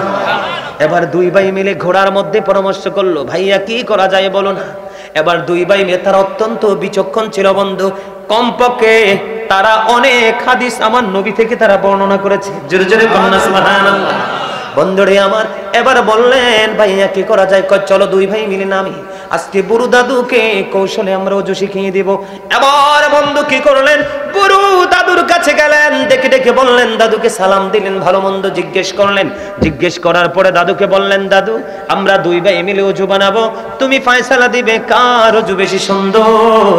এবার নামলেন বন্ধু, দুই ভাই মিলে ওযু করলেন। ওযু করার পরে এবার দাদুকে জিজ্ঞেস করলো, দাদুকে বলে দাও না কার ওযুটা বেশি সুন্দর হয়েছে। এবার ইমাম হাসান হুসাইন দুই ভাই যখন ওযু বানালো, এবার ওই বুড়ো দাদু ডেকে ডেকে বলল, দাদু গো কে গো তোমরা, এত মিষ্টি তোমাদের চেহারা। কারণ ইমাম হুসাইনের চেহারা তার বডি আমার নবীর সাথে সাদৃশ্যপূর্ণ। সুবহানাল্লাহ। এত সুন্দর কেন গো, তোমাদেরকে কেনই বা আমার কাছে এতটা মায়া লাগছে, এতটা সুন্দর লাগে, আর কেমন করে এত সুন্দর করে ওযু করেছো তোমরা ছোট মানুষ, কে গো তোমাদেরকে ওযু শিখিয়ে দিয়েছে? এবার ইমাম হাসান হোসেন দুই ভাই বলে, আমরা পৃথিবীর কোনো সাধারণ মানুষ নই, আমরা হলাম আপনার নবী, আপনার কলিজার টুকরা মুহাম্মদ রাসূলুল্লাহ, আল্লাহর প্রিয় হাবিব, হাবিবুল্লাহর কলিজার টুকরা দুই নাতি, আমাদের ওযু শিখিয়েছে স্বয়ং আমার নবী। বন্ধুরে আমার, এই জন্য বলেছি ইমাম হুসাইন তো একটা নাম নয়, এটা হলো কুল কিনারাহীন এক মহাসমুদ্র। লিখতে গেলে লেখক কাঁদে, লেখাও কাঁদে বন্ধু, পৃথিবীর সব কলমের কালি শেষ হয়ে যাবে রে, ইমাম হাসান হুসাইনকে লেখি বন্ধু শেষ করা যাবে না। পৃথিবীর সকল গোডাউনের পেপার বন্ধু শেষ হয়ে যাবে, ইমাম হুসাইনকে লেখে বন্ধু শেষ করা যাবে না। 61 হিজরিতে বন্ধু কারবালা হয়েছে। কত? 61 হিজরিতে কারবালা হয়েছে। ও বন্ধু 60 হিজরির প্রথম রজব মাসের মেরাজের চাঁদের প্রথম তারিখে বন্ধু ইয়াজিদ ক্ষমতায় আসছে। এবার আমি মুক্তাসার ভাবে বন্ধু পীর সাহেব চলে এসেছে আলোচনার একটুখানি মর্মান্তিক জায়গাটা, যেটা বন্ধু আমাদের ইমানকে বেশি শক্ত করবে, ওই জায়গাটা নিয়ে একটুখানি আলোচনা করব। 61 হিজরিতে বন্ধু কারবালা হয়েছে। কত হিজরি? 61 হিজরিতে কারবালা হয়েছে। 60 হিজরির প্রথম রজব মাসের প্রথম তারিখে ইয়াজিদ ক্ষমতায় বসেছে। আমিরে মুয়াবিয়া তার বাবা পৃথিবী থেকে বিদায় হয়ে গেছে। সিরিয়ার মধ্যে বন্ধু, ইরাকের মধ্যে বিভিন্ন দেশে বন্ধু ইয়াজিদের কাছে বায়াত করতে হবে তাকে, তারপর তার প্রতি ঈমান আনতে হবে, সেটা বন্ধু ছড়িয়ে ছিটিয়ে গেছে। কিন্তু আমির মুয়াবিয়ার মৃত্যুর খবর তারা গোপন রেখেছে, কারণ যদি প্রকাশিত হয় ফিতনা তৈরি হবে। ওই খবরটাকে গোপন রেখে বন্ধু ইয়াজিদের পক্ষে বায়াত শুরু হয়ে গেছে। নাউজুবিল্লাহ বলেন, আর জোরে বলেন। বলে হুজুর যুদ্ধটা হলো কেন? যুদ্ধটা হলো কেন রে? যুদ্ধটা হলো সত্য এবং মিথ্যা নিয়ে, ইমানদার এবং বেঈমান নিয়ে। আমার নবী বলেছেন, ইমানদাররা আমি নবীকে ভালোবাসবে, মুনাফিকরা কখনোই ভালোবাসবে না। আমি আপনাদেরকে বলি, বেঈমান কাফের আমরা আমাদের প্রকাশ্য শত্রু। কি আমাদের প্রকাশ্য শত্রু? বেঈমান কাফেররা কি প্রকাশ্য শত্রু। ইমানদারও প্রকাশ্য, বেঈমানও প্রকাশ্য, কিন্তু গোপনে থাকে মুনাফিক, তার মুখে থাকে মিষ্টি কথা, অন্তরে থাকে বন্ধু মানুষের ক্ষতির স্বপ্ন, ইসলামকে ধ্বংস করার স্বপ্ন। ঠিক কিনা বলেন? ইয়াজিদিয়াত কি জানেননি? ইয়াজিদিয়াত হলো মুখে ইসলামের কথা বলা আর অন্তর থেকে ইসলামকে ধ্বংস করার পায়তারা করা। বলে হুজুর ইয়াজিদের বিরুদ্ধে ইমাম হুসাইন কেন যুদ্ধ করলো? তিনি নিশ্চিত জেনেছেন শাহাদাত বরণ করতে হবে, তারপরেও কেন গো তিনি বন্ধু পিছপা হলেন না? তিনি কেন গো কুফার মধ্যে চলে আসলো? বন্ধু ইয়াজিদ বাহিনীর এই নির্মম অত্যাচার, ইয়াজিদ বাহিনীর নোংরা চরিত্র দেখলেন। কুফাবাসী একটা একটা করে বন্ধু 150 চিঠি দিয়েছেন ইমাম হুসাইনকে, আপনি কুফাতে কদম বাড়িয়ে দেন, আমরা সবাই আপনার কাছে বায়াত গ্রহণ করব। সুরজুরি করুন আল্লাহু আকবার। আমি একা ইয়াজিদ নিয়ে বন্ধু আজকে একটুখানি আমি কথা বলবো আগে, কারণ এতক্ষণ ইমাম হুসাইনকে নিয়ে আলোচনা করেছি, মাঝখানে ইয়াজিদের চরিত্রটা আমি আপনাদের সামনে তুলে ধরবো। তারপরে বন্ধু কারবালার মর্মান্তিক অধ্যায়ের দিকে আমি রওনা হব। বন্ধুরে আমার, ইয়াজিদ আমি যেটাকে ইংলিশে বলি ইয়াজিদ ইজ ক্যারেক্টারলেস। ইয়াজিদ হলো বন্ধু চরিত্রহীন। কথা বলেন না কেন? ইয়াজিদ কি? আপনারা কি ইয়াজিদকে বকা দিলে কি আপনারা খুশি হন না রাগ হন? রাগ হন কিতে? ইয়াজিদরে বকা দিলে তো আপনি খুশি না হবেন, কারণ সে মুসলমানের শত্রু, রাসূলের পরিবারের শত্রু, রাসূলের শত্রু, ইসলামের শত্রু, ঠিক কিনা বলেন? আর জোরে বন্ধুরে আমার দিকে তাকান। বর্তমান প্রেক্ষাপটে কিন্তু মুসলমান ইহুদিদের কালচারে চলে, ইহুদি কালচারে চলে। চুল কাটার স্টাইল, পোশাক পরার স্টাইল, কথাবার্তার স্টাইল, সব ম্যাক্সিমামই বন্ধু ইহুদিদের স্টাইল। সেটা ছিল 61 হিজরিতে বন্ধু। ইয়াজিদের উপদেষ্টা যিনি ছিলেন তার নাম হলো শারজুন বিন মানসুর রুমি। ইয়াজিদের মনটা দিয়ে শোনেন, ইয়াজিদের উপদেষ্টার নাম হলো বন্ধু শারজুন বিন মানসুর রুমি, যিনি ছিলেন একজন ইহুদি, যার কাজ হলো দিনের বেলা বানর নাচাতো। কি করতো? দিনের বেলা বন্ধু বানর নিয়ে নাচানাচি, বানর নাচাতো। রাত্র যখন হতো মদের আসর বসাতো। তৎকালীন সময় অসৎ নারীদেরকে নিয়ে মদের আসর বসিয়ে নোংরা কাজে লিপ্ত থাকতো। জোরে জোরে কন্যা নাউজুবিল্লাহ, আর জোরে বলেন না নাউজুবিল্লাহ। বন্ধু 61 হিজরিতে কারবালা হয়েছে রে, কারবালার জায়গায় পড়ে আসছি আমি। 63 হিজরিতে ইয়াজিদ বাহিনী যে কি তাণ্ডব চালিয়েছে বন্ধু আপনারা জানেন না। যেই মসজিদে যে আঙ্গিনায় নামাজ পড়লে বন্ধু 50,000 রাকাতের সওয়াব, ওই মসজিদে নববীর মধ্যে ওই 63 হিজরিতে, মন দিয়ে শুনেন, 63 হিজরিতে বন্ধু জিলহজের চাঁদের 27, 28, 29 তারিখ, 3 দিন। কয় দিন? জিলহজের চাঁদের 3 দিন, 27 তারিখ, 28 তারিখ, 29 তারিখ। ইয়াজিদ বাহিনী মসজিদে নববীর মধ্যে আজান দিতে দেয়নি, নামাজ পড়তে দেয়নি, আজান দিতে দেয়নি, নামাজ পড়তে দেয়নি বন্ধু। এটাকে ঘোড়া রাস্তা বল বানিয়েছিল। জোরে জোরে কন্যা নাউজুবিল্লাহ, আর জোরে বলেন না নাউজুবিল্লাহ।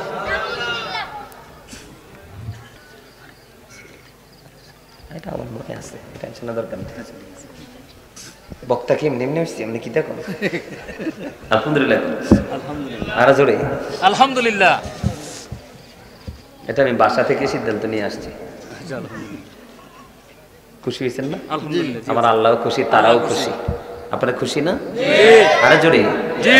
সবাই খুশি? জি। আরো জোরে বলেন, সবাই খুশি? সবাই খুশি। আরো জোরে। সবাই খুশি। সবাই? জি।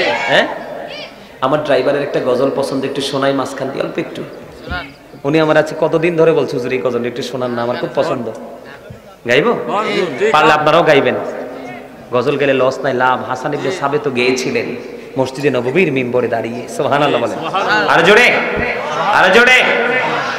আমার প্রাণ পাখি রে, আমার কাহানো ময়না রে, একদিন তো যাইবা পাখি ওড়িয়া, একদিন তো যাইবে পাখি ছাড়িয়া। আমার প্রাণ পাখি রে, আমার কাহানো ময়না রে, বলেন আমার প্রাণ পাখি রে, আমার কাহানো ময়না রে, একদিন তো যাইবা পাখি ছাড়িয়া, একদিন তো যাইবা পাখি ছাড়িয়া। ছেলে মেয়েরা পাশে বসে কান্দিবে পাগলের বেশে, বলেন ছেলে মেয়েরা পাশে বসে কান্দিবে পাগলের বেশে, চোখের জলে পড়বে কোরআন খুলিয়া, চোখের জলে পড়বে কোরআন খুলিয়া। আমার প্রাণ পাখি রে, আমার কালো ময়না রে, আমার প্রাণ পাখি রে, আমার কালো ময়না রে, একদিন তো যাইবা পাখি ছাড়িয়া। বড়ই পাতার গরম জলে শোয়ায়া বসারির তোলে, সাদা কাপড় দিবে তোমায় পরাইয়া, সাদা কাপড় দিবে তোমায় পরাইয়া। আমার প্রাণ পাখি রে, আমার কালো ময়না রে, একদিন তো যাইবা পাখি ছাড়িয়া। মারহাবা। আপনাদেরকে মনে করিয়ে দিলাম এই সময় প্রত্যেকের জীবনে একবার আসবে। কারো সময়টা হবে নিয়ামত, কারো সময়টা হবে কিয়ামত। জানেন আল্লাহ রাসূল বলেছেন, যেই মানুষটা ইয়াং থেকে বৃদ্ধ হলো আল্লাহ রাসূলের সন্ধান করতে করতে, তার চেয়ে বেশি দামি বৃদ্ধ পৃথিবীতে আর একটাও নেই। আর যেটা ইয়াং থেকে বৃদ্ধ হলো আল্লাহ রাসূলকে ভুলে ভুলে পৃথিবী নিয়ে, তার চেয়ে বড় পথভ্রষ্ট আর কেউই নেই। ঠিক না ঠিক? আমার দিকে তাকানো বন্ধু, ক্ষমতায় বসেছে কত সনে, কত হিজরিতে? বন্ধুরে আমার, 61 হিজরিতে কারবালা হয়েছে। 60 হিজরির প্রথম রজব মাসের প্রথম তারিখে ইয়াজিদ ক্ষমতায় বসলো। কত হিজরি বন্ধুরে আমার? আর 63 হিজরি পর্যন্ত আমি চলে যাই। 63 হিজরিতে মসজিদে নববীর মধ্যে বন্ধু আজান দিতে দেয়নি, নামাজ পড়তে দেয়নি। ওই পবিত্র মসজিদ, এটার মধ্যে তারা ঘোড়া বেঁধেছিল। আজান দিতে দেয়নি, ইকামত দিতে দেয়নি, নামাজ পড়তে দেয়নি। বন্ধু মদিনাতুল মুনাওয়ারায় পবিত্র মসজিদ, মসজিদে নববী। বন্ধু মসজিদে নববীর মধ্যে ঢুকলে মনে হয় দুনিয়ায় যেন জান্নাতে প্রবেশ করেছি। বন্ধু আমি যখন দুই চোখে দেখেছি পরে পাগল হয়ে গেছি। আরে সত্যি কি আমি নবীজির কদমে চলে এসেছি? জোরে জোরে বলুন না সুবহানাল্লাহ। আমার দিকে তাকা বন্ধু, আমি যে বলছি ইয়াজিদ ইজ ক্যারেক্টারলেস। ইয়াজিদ হলো চরিত্রহীন। মদিনার 1000-এরও বেশি মহিলা অবৈধ সন্তান প্রসব করেছে শুধু ইয়াজিদ বাহিনীর তাণ্ডবে শিকার হয়ে। জোরে জোরে কন্যা নাউযুবিল্লাহ। কত হাজার? 1000, কম পক্ষে 1000 নারী ইয়াজিদ বাহিনীর তাণ্ডবের শিকার হয়ে বন্ধু অবৈধ সন্তান প্রসব করছে। বন্ধু এতটাই নষ্ট চরিত্রের ছিল ইয়াজিদ এবং তার দল। বন্ধু আপনারা জানেন না, মদিনায় প্রায় 700-এরও বেশি সাহাবীকে তারা নির্মমভাবে বন্ধু হত্যা করে ফেলেছে। 10,000-এরও বেশি সাধারণ নাগরিককে তারা হত্যা করেছে। বন্ধু ত্রাসের রাজত্ব, মদ বলেন, জুয়া বলেন, নেশা বলেন, সকল ধরনের নোংরা কাজ এই 3 দিন তারা বৈধ বলে ঘোষণা দিয়েছে। জোরে জোরে নাউযুবিল্লাহ। আপনারা বলেন, আপনারা কি নোংরা কাজকে সাপোর্ট দিবেন? আপনারা যদি বন্ধু প্রকাশ্যে নাও পারেন, পুরো গ্রামবাসী মিলে প্রতিহত করবেন, তাই তো? আমরা এই প্রতিকূল অবস্থায় এত নোংরা সময় এসে যদি আমাদের প্রতিক্রিয়াটা এমন হয়, রাসূলের কলিজার টুকরার প্রতিক্রিয়াটা কেমন হওয়ার কথা ছিল? বন্ধুরে আমার, এই সত্য মিথ্যার পার্থক্যের জন্য কারবালা হয়েছে। বন্ধুরে আমার, তাদের চরিত্রটা কত ভয়ঙ্কর ছিল আমি আপনাদেরকে বলে দিতে চাই। বন্ধুরে আমার, ইয়াজিদ যখন ক্ষমতায় বসলেন তখন মদিনার গভর্নর ছিলেন মারওয়ান ইবনে হাকাম। তখন ওই বন্ধু ইয়াজিদ কর্তৃক তার কাছে চিঠি পাঠানো হলো যে ইমাম হুসাইনকে জলদি করে প্রেসার ক্রিয়েট করো যেন ইয়াজিদের হাতে বায়াত গ্রহণ করে। নাউযুবিল্লাহ বলে। বন্ধুরে আমার, অনেক লম্বা ঘটনা। যখন ইমাম হুসাইনের কাছে বন্ধু পয়গাম চলে গেল বায়াত গ্রহণ করতে হবে, মিটিং এর জন্য ডেকেছেন বন্ধু। সেখানে মারওয়ান ইবনে হাকাম, ওয়ালিদ ইবনে উকবা পর্যন্ত উপস্থিত ছিলেন। বন্ধুরে আমার, ইমাম হুসাইন সিদ্ধান্ত করলেন আমার সাথে একটা যুবকের টিম আমি সঙ্গে নিয়ে যাব। তোমরা যুবকরা বাহিরে থাকবে, আমি ভিতরে প্রবেশ করব। ভিতরে প্রবেশ করার পরে ইমাম হুসাইন আসলেন। আসার পরে ভিতরে প্রবেশ করলেন। ওনাকে প্রেসার ক্রিয়েট করা হলো। তিনি বললেন, আমি ইমাম হুসাইন, রাসূলের কলিজার টুকরা, আবু বকর, ওমর, ওসমান। তাদের সময় তো এই আইন প্রচলিত ছিল না যে বাবার পরে সন্তানকে খলিফা বানাতে হবে। তাদের কাছে আইনটা প্রয়োগ ছিল না। আমি যদি তোমাদের কাছে বায়াত গ্রহণ করতে হয়, আমি কেন চুপে চুপে তোমার কাছে বায়াত গ্রহণ করব? ইয়াজিরাতে বায়াত গ্রহণ করব, ঢাক ঢোল পিটিয়ে সবাইকে জানাও। জানানোর পরে উপস্থিতি সবার মোকাবেলায় যদি ইয়াজিদ যদি সত্য হয়, আমি তাকে বায়াত গ্রহণ করব। আর যদি ইয়াজিদ বেঠিক হয়, তাহলে আমার হাতে বায়াত গ্রহণ করব। ইমাম হুসাইনের তেজস্বী ভাষায় যখন বয়ান শুনলেন, শোনার পরে মারওয়ান ইবনে হাকাম বললেন, মারওয়ান ইবনে হাকাম তাকে হত্যা করার জন্য বন্ধু অনুরোধ করলেন। কাকে? ওয়ালিদ বিন উকবাকে। ওয়ালিদ বিন উকবা একটা ডাক দিয়ে বলল, রে মারওয়ান ইবনে হাকাম, আমি কথা দিলাম রে, আমার এক হাতে যদি সমস্ত পৃথিবী এবং পৃথিবীর সব দৌলত তুলে দেওয়া হয়, আর এক হাতে যদি আমাকে তলোয়ার তুলে দেওয়া হয় ইমাম হুসাইনকে হত্যা করার জন্য, আমি তলোয়ার বেছে নিব না। পৃথিবীর লোভে তার কারণ হলো গো, কারণ কাল কিয়ামতের দিন ইমাম হুসাইনের হত্যার দায়, ইমাম হুসাইনকে শাহাদাত করার দায় যার কাঁধে যাবে তার মতো হতভাগা নিকৃষ্ট আর কেউ হবে না। আওয়াজ তুলে বলেন না ঠিক না বেঠিক? বন্ধুরে আমার, উনি বলেছেন গোটা পৃথিবীর দৌলত যদি আমার হাতে তুলে দেওয়া হয় তারপরে আমি রাসূলের কলিজার টুকরার গলায় আমি ছুঁড়ে চালাতে পারবো না, কারণ ইমাম হুসাইন ছিলেন আমার রাসূলের সাথে সাদৃশ্যপূর্ণ। জোরে জোরে কন্যা সুবহানাল্লাহ। বন্ধুরে আমার, এমনি করে করে করে করে করে করে বন্ধু এই দিক দিয়ে বন্ধু ইমাম হুসাইন কি করলেন? প্রত্যাখ্যান করলেন।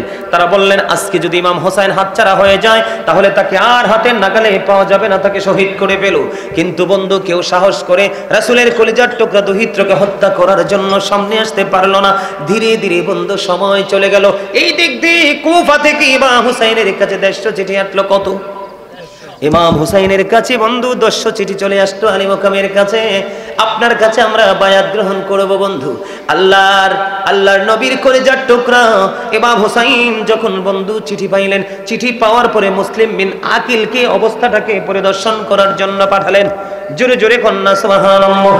বন্ধুরি আমার, ইমাম হুসাইনের পক্ষ থেকে মুসলিম বিন আকিল যখন বন্ধু কুফায় রওনা হয়ে গেল, কুফায় যখন চলে গেল অল্প কিছু সময়ের মধ্যে 18,000-এরও বেশি মানুষ ইমাম হুসাইনের পক্ষে তিনি বায়াত গ্রহণ করালো। বন্ধু তৎকালীন সময়ে ক্ষমতার অধিকারী ছিলেন উবাইদুল্লাহ ইবনে জিয়াদ। তৎকালীন সময়ে বন্ধু তার কাছে খবর চলে গেল ইমাম হুসাইনের পক্ষে যেইভাবে মুসলিম বিন আকিল বন্ধু হত্যা করা, যেইভাবে তিনি ইমাম হুসাইনের পক্ষে মানুষকে বায়াত গ্রহণ করাতে শুরু করলো।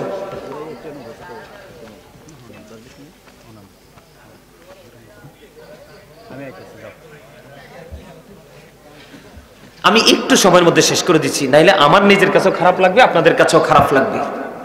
বন্ধুরে আমার, মন দিয়ে শোনেন আমি কি বলতে চাই। এবার কাকে পাঠালেন? মুসলিম বিন আকিলকে পাঠালেন।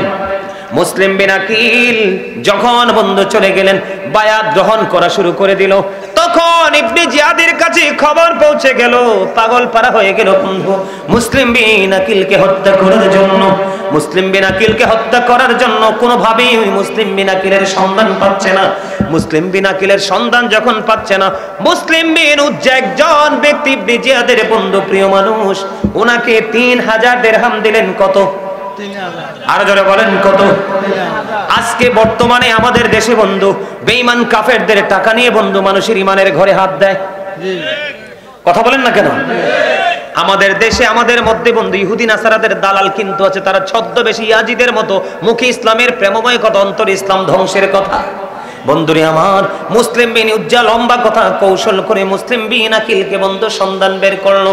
সন্ধান বের করার পরে ও বন্ধু এখানে একটা মজার খবর হলো, সবচেয়ে বেশি আফসোসের জায়গা হলো বন্ধু যখন মুসলিম বিন আকিল দেখতে পাইলেন ধীরে ধীরে ধীরে ধীরে মানুষ ইমাম হুসাইনের দিকে দাবিত হচ্ছে, বায়াত গ্রহণ করছে, তখন ইমাম হুসাইনকে কুফার দিকে আসার জন্য মুসলিম বিন আকিল খবর পাঠালেন। খবর পৌঁছার পরপরই মুসা বন্ধু প্রতিকূলে চলে গেল, ইবনে জিয়াদের হাতে বন্দী হয়ে গেল। তখন ইবনে জিয়াদের ছাদের উপর নিয়ে বন্ধু মুসলিম বিন আকিল ইমাম হুসাইনের পক্ষের দুধ যিনি গো, ওনাকে নির্মম ভাবে বন্ধু হত্যা করে দেহ থেকে মাথাটা আলাদা করে বন্ধু ছাদের নিচে চোখ ফেলে দিয়েছে। জোরে জোরে বলুন না নাউজুবিল্লাহ। বন্ধুরে আমার, ওই দিক দিয়ে ইমাম হুসাইনের কাছে বন্ধু খবর চলে গেছে, প্রতিকূল অবস্থা নয়, অনুকূলে আছে, আপনি চলে আসেন। আস্তে আস্তে আস্তে আস্তে বন্ধু চলে আসলেন, কুফার নিকটবর্তী হয়ে গেল। তখন ইয়াজিদ বাহিনীর পক্ষ থেকে হুর নামক একজন ইমাম হুসাইনকে সিকিউরিটি দিয়ে কুফা পর্যন্ত নিয়ে আসলো বন্ধু। কুফা পর্যন্ত যখন নিয়ে আসলো, ইয়াজিদের পক্ষের সবচেয়ে বেশি বীর সেনা ছিলেন ইমাম হুসাইনকে কুফা পর্যন্ত আনার জন্য। হুরের অন্তরে আল্লাহর রহমত বন্ধু পয়দা হলো। এবার হুর ইমাম হুসাইনকে ডাক দিয়ে বলে, আজকে আপনাকে পাহারা দিয়ে দিয়ে আমি আপনাকে শহীদের দরজায় মৃত্যুর দুয়ার পর্যন্ত নিয়ে আসলাম। কোথায়? মৃত্যুর দুয়ার পর্যন্ত নিয়ে আসলাম, কিন্তু আমার কাছে মনে হয় গো আমি অনেক বড় অন্যায় করে ফেলেছি। আমি আপনাকে একেবারে শত্রুদের হাতে তুলে দিয়েছি। এখন আমি যদি আপনার আল্লাহর কাছে তওবা করি, আল্লাহ আমাকে ক্ষমা করবে কিনা? এবার ইমাম হুসাইন ডেকে ডেকে বলতেছেন, আলী মকাম ডেকে ডেকে বলতেছেন, তুমি সত্যিকারে যদি আল্লাহ রাব্বুল আলামিনের কাছে ক্ষমা চেয়ে আল্লাহর কাছে যদি তুমি ক্ষমা চাও, আল্লাহ রাব্বুল আলামিন ক্ষমা করে দিবে। জোরে জোরে বলুন না সুবহানাল্লাহ। আমি আপনাদেরকে বুঝাইতে চাই, শেষ সময় পর্যন্ত ইমাম হুসাইনের দলে আসার কারণে ওই হুর তিনি জান্নাতি হয়ে গেছে। জোরে জোরে কন্যা ঠিক না বেঠিক? আমার কথাটা মন দিয়ে শোনেন বন্ধু, আবারও বলছি, এটা ইমানটা চাঙ্গা হবে। এবার তিনি কি করলেন? ইমাম হুসাইন বললেন, আল্লাহ সত্যি যদি তুমি হৃদয় থেকে ক্ষমা চাও, আল্লাহ তোমাকে ক্ষমা করবে। তুমি ঘোড়া থেকে তুমি নেমে আসো। এবার ওই হুর একটা ডাক দিয়ে বলল, হ্যাঁ আলী মকাম গো, রাসূলের কলেজার টুকরা, আমি জীবিত আপনার কদমে যাব না, আমি আপনার জন্য সীসা ডালা দেওয়াল হয়ে যাব। আপনার দলের পক্ষ থেকে যদি শহীদ হতে হয়, আমি সর্বপ্রথম শহীদ হয়ে আপনার কদমে আমার লাশ পড়বে। জোরে জোরে বলুন না সুবহানাল্লাহ। বন্ধুরে আমার, ধীরে ধীরে ধীরে ধীরে বন্ধু সব আস্তে আস্তে আস্তে আস্তে পরে বন্ধু কারবালা হলো। বন্ধুরে আমার 61 হিজরিতে দুপুর বেলা এই দিক দিয়ে আরেকটা খবর হলো বন্ধু। আমার নবী পৃথিবী থেকে বিদায় হয়ে যাওয়ার আগে, পৃথিবী থেকে চলে যাওয়ার আগে উম্মে সালমা রাদিয়াল্লাহু তাআলা আনহাকে ডাক দিয়ে বলেছিলেন, উম্মে সালমা, আমি তোমার হাতে কিছু মাটি তুলে দিয়ে গেলাম, তুমি এই মাটিগুলো যত্ন করে রাখো গো। যখন আমার কলিজায় এই মাটিগুলো দেখবে তুমি লাল হয়ে গেছে, তখনই তুমি মনে করবা আমার কলিজার টুকরা হুসাইন যুদ্ধের ময়দানে শহীদ হয়ে গেছে। জোরে জোরে বলুন না আল্লাহু আকবার। আমাদের দেশে অনেকেই বলে নবী গায়েব জানে না, তাহলে নবীজি চলে যাবে, নবীজির পরে ইমাম হুসাইন শহীদ হবে, মাটি লাল হবে, এটা কি গায়েব কিনা? কথা বলেন না কেন? এটা কি গায়েব না? এটা কি আপনি আমি দেখি, আপনি আমি জানি? আপনি আমি যেটা দেখি না, আপনি আমি যেটা বুঝি না, আপনি আমি যেটা সম্পর্কে জানি না, ওইটা যিনি জানে তিনি হলেন নবী। অদৃশ্যের সংবাদ যদি না জানে কখনোই নবী হতে পারে না। ঠিক কিনা বলেন? বন্ধুরে আমার, আমি আগেই বলেছি ইমানের আলোচনা। এবার 61 হিজরিতে দুপুর বেলা তিনি চাইয়া দেখলেন, ওই যে নবীজি মাটিগুলো দিয়ে গেছিল, মাটিগুলো সংরক্ষণ করে বন্ধ রেখে দিয়েছে। তিনি চাইয়া দেখে রে, ওই মাটিগুলো রক্তে লাল লাল হয়ে গেছে। দুপুর বেলা বন্ধু উম্মে সালমা রাদিয়াল্লাহু তাআলা আনহা থেকে বর্ণিত, তিনি বললেন, সালামা রাদিয়াল্লাহু তাআলা আনহা দুপুর বেলা তিনি দেখতেন দুলাবালিতে দোসর নবীজি, তিনি তন্দার মধ্যে দেখলেন দুলাবালিতে দোসর নবীজির হাত মোবারকে একটা বোতল রক্ত। তিনি বললেন, আমি প্রশ্ন করলাম, নবী গো, আপনার এই অবস্থা কেন গো?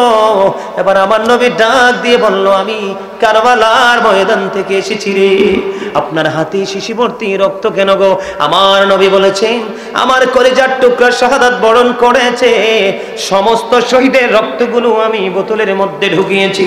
এবার আপনারা প্রশ্ন করতে পারেন, বলে হুজুর, এতগুলো রক্ত একটা শিশির মধ্যে বোতলের মধ্যে ঢুকাবে কেমন করে? এটা কেমন করে সম্ভব? এটাই হলো নবীদের মুজিজা। এটা কি? 1400 সাহাবীর গোসলের পানি, 1500 সাহাবীর খাবার একটা পাত্রের মধ্যে ঢুকানো, এটাই হলো নবীদের মুজিজা। আমি একটু আগে জিকিরের মধ্যে বলেছি, মুরব্বীরা তারা ভালো করে জানে। আমি জিকিরের মধ্যে শুরুতে বলেছিলাম, হযরতে শাহজালাল মুজরাদিয়া মনি সুরমা নদী পার হয়ে গেছে যায় নামাজ বিছায়া। জানেন কি জানেন না? আরো জোরে বলে দাদা ভাই, আপনারা জানেন কি জানেন না? এখন আপনি আমি যখন যায় নামাজে উঠবো, পানির উপরে ডুববো না ভেসে যাব? ডুবে মারা যাব। আর আল্লাহর ওলি যায় নামাজ বিছিয়ে বন্ধু যায় নামাজে দাঁড়িয়েছে, ওই যায় নামাজ বন্ধু সুরমা নদীর এপার থেকে ওপারে, কোল থেকে কোলে নিয়ে গেছে। এটা হলো আল্লাহর ওলিদের কারামাত। এগুলোকে যিনি বিশ্বাস করবে, যারা বিশ্বাস করবে তারাই হলো ইমানদার। যারা বিশ্বাস করবে না তাদের ইমানে গলত, মৃত্যুর আগে ইমান হারা হয়ে বন্ধু চলে যাবে। বন্ধুরে আমার, এদিক দিয়ে দুপুর বেলা হয়ে গেল, ইমাম হুসাইন যুদ্ধের জন্য বন্ধু প্রস্তুতি নিল। এদিক দিয়ে ইয়াজিদ বাহিনী কিন্তু ইমাম হুসাইনের পিছনে নামাজও পড়েছে, পানির পিপাসা লেগেছে, তাদের জন্য ইমাম হুসাইনের সাথে যে পানি ছিল পানি পর্যন্ত পান করিয়েছে। কিন্তু যেই নবীর কারণে, যেই নবীর উসিলায় পৃথিবী হলো, আপনি আমি হলাম, 18,000 মাখলুকাত হলো, 80,000 আলম হলো, পশু পাখি বন্ধু সব কিছুর জন্য ফুরাত নদীর পানি বরাদ্দ, কিন্তু রাসূলের কলিজার টুকরার জন্য পানি বরাদ্দ নয় বন্ধু। এদিক দিয়ে তাদের জন্য ফুরাত নদীর পানি বরাদ্দ বন্ধ করে দিল। অন্যদিকে শত্রুদেরকে উনি ওনার কাছ থেকে পানির পিপাসা লাগার কারণে পানি পান করালো। জোরে জোরে জন্না সুবহানাল্লাহ। এই জায়গাটাতে একটু শিক্ষা আছে, বুঝতেছেন নি আপনারা? যারা তাদেরকে ঘেরাও করে রেখেছে হত্যা করার জন্য, শহীদ করার জন্য, ও বন্ধু দাওয়াত দিয়ে এনে তাকে একবারে শত্রুদের মাঝখানে ঢুকিয়ে দিয়েছে, শহীদ হয়ে যাবে। তিনি শহীদ হয়ে যাবে জানার পরেও যারা তাদের জন্য ফুরাত নদীর পানি বন্ধ করে দিয়েছে, পশু পাখি বন্ধু বেঈমান কাফেরেরা ভক্ষণ করে, যিনি জান্নাতের সরদার হবে, লিডার হবে, ওনার জন্য, ওনার সঙ্গীদের জন্য ফুরাত নদীর পানি বন্ধ করে দিয়েছে। তারপরেও ইয়াজিদ বাহিনী যখন পানির পিপাসা লাগলো, উনি ওনার কাছ থেকে তাদেরকে পানি পান করিয়েছে। এটার নামই হলো মানবতা। সুবহানাল্লাহ। জোরে জোরে কন্যা সুবহানাল্লাহ। শত্রুদেরকে খাইয়েছে, ঠিক কিনা বলে? এটা হলো আমাদের জন্য বন্ধু শিক্ষা। একে একে একে একে বন্ধু একক যুদ্ধ শুরু হয়ে যাবে। একক যুদ্ধের প্রস্তুতি নেওয়া হলো। একক যুদ্ধের প্রস্তুতি সর্বপ্রথম বন্ধু তাদের মধ্য থেকে হুসাইনের পক্ষ থেকে হযরত আলী আকবর যুদ্ধের জন্য রেডি হয়ে গেল। এবার ডেকে ডেকে বলছে, বাবা গো, বাবা গো, আমাকে অনুমতি দাও না, আমি শহীদের খাতায় নাম লেখাবো। তখন আলী আকবরকে আমার ইমাম হুসাইন আলী মোকাম কপালে চুমু খেয়ে বলল, বাবা যাও গো, যুদ্ধের ময়দানে গিয়ে দ্বীনের জন্য তুমি শাহাদাত বরণ করবে, আল্লাহ রাব্বুল আলামিনের রহমতের ছায়াতলে তুমি প্রবেশ করবে, চলে যাও। বন্ধু বীরত্বের সাথে যুদ্ধের ময়দানে চলে গেল। এত বেশি উত্তপ্ত ছিল সেই দিন, সূর্যের কিরণ সহ্য করার মতো নয়। 3 দিন পর্যন্ত তারা কোনো পানি পান করতে পারে নাই। জোরে জোরে বলেন আল্লাহু আকবার। এবার একবার বলেন নাউজুবিল্লাহ। কয়দিন? 3 দিন। কথা বলেন না কেন? ফুরাত নদীর পানি বন্ধ, বরাদ্দ করা বন্ধ করে দিয়েছে। বন্ধুরি আমার, এবার কি করলেন? প্রস্তুতি দিলেন। নেওয়ার পরে কারবালার ময়দানে যখন চলে গেল বন্ধু, ইয়াজিদ বাহিনীকে ছত্রভঙ্গ করে দিল। ছত্রভঙ্গ করে যুদ্ধ করতে করতে করতে করতে তিনি কি করলেন? একটু টায়ার্ড ফিল করলেন, পানির তৃষ্ণা লাগলো, দৌড়ে চলে এলো, বাবা, বাবা গো, আমাকে একটুখানি পানি দাও না, আমি তাদের উপর হায়দারি আক্রমণ চালাবো। এবার বন্ধু আলী আকবর যখন ইমাম হুসাইন রাদিয়াল্লাহু তাআলা আনহুর কাছে চলে আসলো পানি পান করার জন্য, এবার ইমাম হুসাইন আলী মুকাম ডেকে ডেকে বলে, বাবা, বাবা গো, আমি যখন পানির যখন আমার তৃষ্ণা লাগতো, আমার নানা আমার দিকে, আমার নানার জিহ্বা মোবারক যখন বের করে দিত, আমি নানার জিহ্বা চষে পানির তৃষ্ণা মিটাতাম। বাবা, বাবা গো, আমার কাছে পানির তো কোনো ব্যবস্থা নাই গো বাবা, আমি তোমার দিকে জিহ্বাটা আমি বের করে দিলাম, তুমি আমার শুষ্ক জিহ্বাটা চষে নাও। বন্ধু কলিজা ফেটে যায় রে এই জায়গাটার মধ্যে যখন আসি বন্ধু। সত্য এবং মিথ্যার পার্থক্য, সত্যকে প্রতিষ্ঠিত করার জন্য বন্ধুরে আমার আলী মোকামকে, বন্ধু আলী মোকামকে করলেন আলী আকবরের দিকে শুষ্ক জিহ্বাটা বের করে দিল। বন্ধু শুষ্ক জিহ্বাটা বের করে দিল, আলী আকবর শুষ্ক জিহ্বাটা চুষে নিল। চুষে নিয়ে বন্ধু এখান থেকে পরিশ্রান্ত বডি নিয়ে তিনি আবার যুদ্ধের ময়দানে চলে গেল। যুদ্ধ চালালো, ও বন্ধু দুলাবালি উড়িয়ে দিল বন্ধু ইয়াজিদ বাহিনী। যুদ্ধ চলতে চলতে চলতে চলতে চলতে চলতে বন্ধু এমন একটা পরিস্থিতি হলো রে, ইয়াজিদ বাহিনী তীর বন্ধু নিক্ষেপ করলো, আরে তীর এসে বন্ধু বুকের মধ্যে বিঁধলো। বিঁধতে দেরি, বাবা, বাবা গো, আমাকে সাহায্য করো। দৌড়ে চলে গেলেন ইমাম হুসাইন রাদিয়াল্লাহু তাআলা আনহু আলী আকবরকে সাহায্য করার জন্য। বন্ধুরে আমার, যে জায়গার মধ্যে বন্ধু তীর নিক্ষেপ হলো, তীর বিদ্ধ হলো, তীরটা টান দিয়ে যখন বের করলো, ও বন্ধু রক্তের বন্যা বয়ে গেল। আর সেই জায়গাটার মধ্যে হযরতে হুসাইন রাদিয়াল্লাহু তাআলা আনহু চুমু খায়। জোরে জোরে সুবহানাল্লাহ। তাৎক্ষণিকভাবে বন্ধু আলী আকবর শাহাদাত বরণ করলো। বন্ধু তখন ইমাম হুসাইন রাদিয়াল্লাহু তাআলা আনহুর বয়স ছিল 56 বছর 5 মাস 5 দিন। ইমাম আলী আকবরের ডেড বডিটা, আলী আকবরের পবিত্র বডিটা বন্ধু যখন ডেড হয়নি, মারা যায়নি, শহীদ হয়নি, তখনও কিন্তু ইমাম হুসাইনের একটা চুল দাঁড়িয়ে পাকে নাই। আলী আকবরের এই পবিত্র দেহ ইমাম হুসাইনের কাঁধে উঠাইতে দেরি রে, ও বন্ধু ওনার বোন জয়নব নজর দিয়ে চাইয়া দেখলো, এতক্ষণ পর্যন্ত আমার ভাইজানের চুলদারি গুলো কুচকুচে কাঁচা ছিল, আলী আকবরের বডিটা কাঁধে নিতে দেরি রে, আমার ভাইয়ের চুলদারি গুলো সাদা হতে দেরি হয় না। আওয়াজ তুলে বলেন না আল্লাহু আকবার। বন্ধু, সহ্য করা যায় রে, কোন ইমানদার সহ্য করতে পারে না রে বন্ধু, কোন মুমিন সইতে পারে না। কেমন করে একটা মানুষকে তো নিষ্ঠুর ভাবে পৃথিবী থেকে বিদায় করতে পারে? সাধারণ কোন মানুষ নয়, রাসূলের আহলে বাইতের, রাসূলের বংশের আওলাদ, ঠিক কিনা বলেন? বন্ধুরে আমার, তাবুর কাছে এনে আলী আকবরের পবিত্র বডিটা রাখলেন। রাখার পরে হযরতে হাসান রাদিয়াল্লাহু তাআলা আনহুর সন্তান হযরতে কাসেম রাদিয়াল্লাহু তাআলা আনহু বের হয়ে আসলো। এসে ডেকে ডেকে বলে, বাবা, চাচা, চাচা গো, আমার ভাই যুদ্ধের ময়দানে শহীদ হয়ে গেল, এবার আমাকে অনুমতি দাও না, আমি যুদ্ধের ময়দানে যুদ্ধ করতে যাব। এবার অনেক কথোপকথন হলো ইমাম হুসাইন এবং হযরতে কাসেম রাদিয়াল্লাহু তাআলা আনহুর মধ্যে। পরে বন্ধু অনুমতি দিল। অনুমতি দেওয়ার পরে যুদ্ধের ময়দানে চলে গেল। শহীদের সময় খুবই সন্নিকটে। ও বন্ধু, সন্নিকটে যখন চলে গেল, এবার একটা ডাক দিলেন। এবার হুসাইন দৌড়ে চলে গেলেন। যাওয়ার পরে বললেন, বাবা গো, আমি দুর্বল হয়ে পড়েছি, আমি তো তোমাকে সাহায্য করতে পারলাম না। বন্ধুরে আমার, হযরতে কাসেম রাদিয়াল্লাহু তাআলা আনহুর বিয়ে হয়ে তিনি শাহাদাত বরণ করলেন। যার সাথে সাকিনার বিয়ের কথা ছিল, জোরে জোরে আল্লাহু আকবার। বন্ধুরে আমার, হযরতে কাসেম রাদিয়াল্লাহু তাআলা আনহুর পবিত্র বডিটা বন্ধু নিয়ে আসলেন তাবুর কাছে। ধীরে ধীরে ধীরে ধীরে একক যুদ্ধের শেষ প্রান্তে বন্ধু চলে গেলেন। সংক্ষিপ্ত করে শেষ করে দিচ্ছি, আপনারা কি বিরক্ত হচ্ছেন? একেবারে ধার প্রান্তে আল্লাহর ওলি চলে এসেছেন। উনি মুনাজাত করে দোয়া করে দিবেন। বন্ধু, যাইয়েন না, অত্যন্ত প্রেমময়, অত্যন্ত বরকতময় এই জায়গাটা। জোরে জোরে কন্যা, ঠিক না বেঠি? আপনাদের কাছে কি আত্মায় শান্তি আসে কি আসে না? বন্ধুরে আমার, এবার ইমাম হুসাইন রাদিয়াল্লাহু তাআলা আনহুর যুদ্ধের পালা, শহীদের পালা। ইমাম হুসাইন বন্ধু যুদ্ধের ময়দানে নেমে পড়লেন। কেউ তো ইমাম হুসাইনের দিকে আগাইতে সাহস পায় না। সবাই বন্ধু চিন্তা করতেছে, কেমন করে গো হুসাইনের দিকে আমরা আক্রমণ চালাবো। বন্ধু এককভাবে কি আগাতে পারে না, চতুর্মুখী আক্রমণ শুরু করলো। আক্রমণ করতে করতে করতে করতে বন্ধু একটা পর্যায়ে একবারে শেষ সময় চলে আসলো। শেষ সময় যখন চলে আসলো বন্ধু, এবার সীমার তার বুকের উপরে চেপে বসলেন। এবার সীমারকে ডেকে ডেকে বললেন, সীমার, এখন কি নামাজের সময়? কয় হ্যাঁ, নামাজের সময়। এবার হুসাইন একটা ডাক দিয়ে বললেন, তাহলে আমাকে জীবনের শেষ সেজদাটুকু দেওয়ার সুযোগ দাও। জোরে জোরে বলুন না সুবহানাল্লাহ।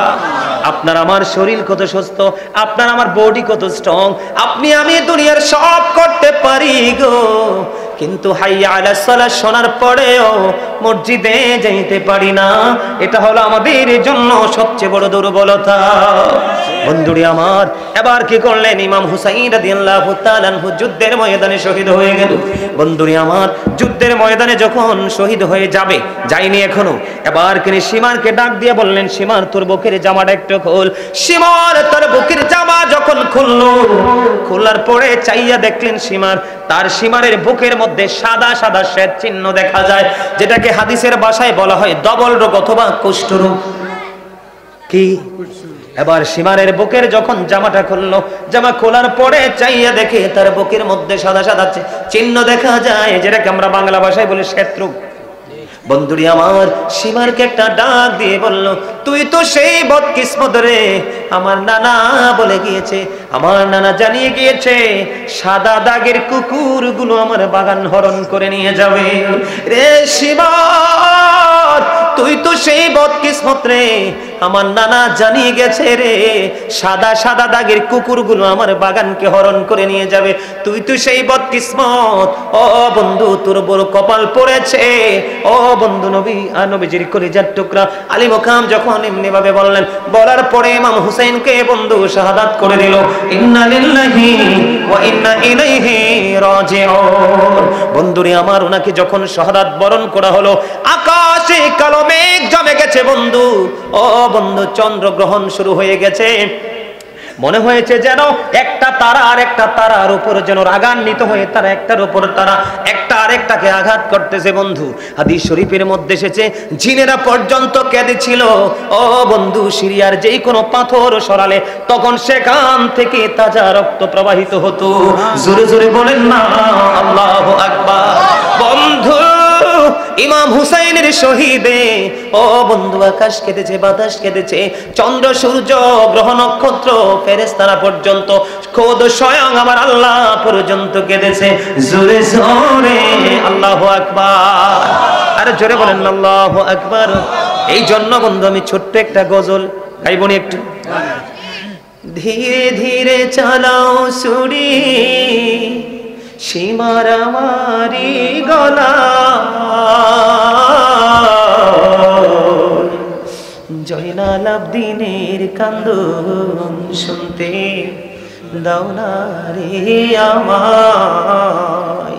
ধীরে ধীরে চালাও ছুরি সীমার আমারি গলা,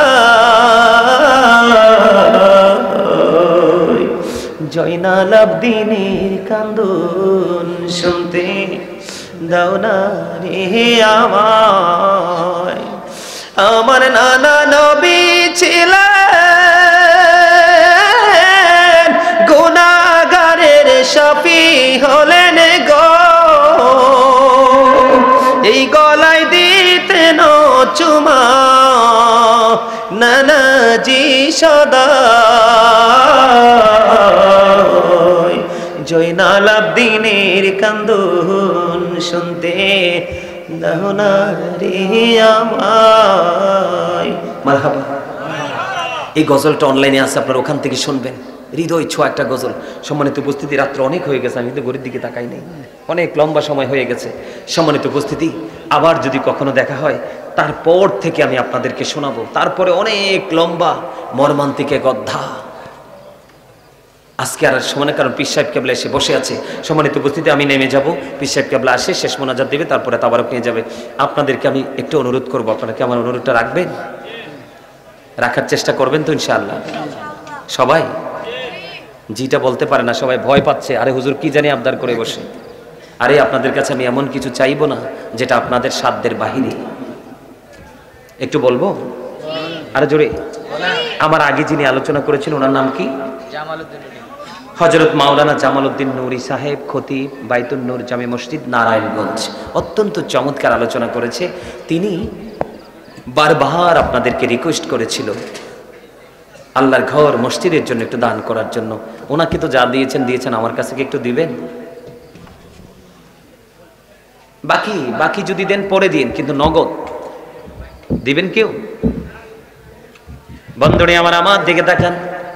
আল্লাহর হাবিব সরকারে মদিনা তিনি বলে দিয়েছেন, পৃথিবীতে মসজিদটা ছোট হোক বা বড় হোক, কেউ যদি ভালোবেসে পৃথিবীতে মসজিদ বানায়, আমি আল্লাহ কথা দিলাম রে, আমি তার জন্য জান্নাতে একটা ঘর বানাবো। জোরে জোরে বলুন না সুবহানাল্লাহ। কি বানাবো? মসজিদটা ছোট হোক বা বড় হোক,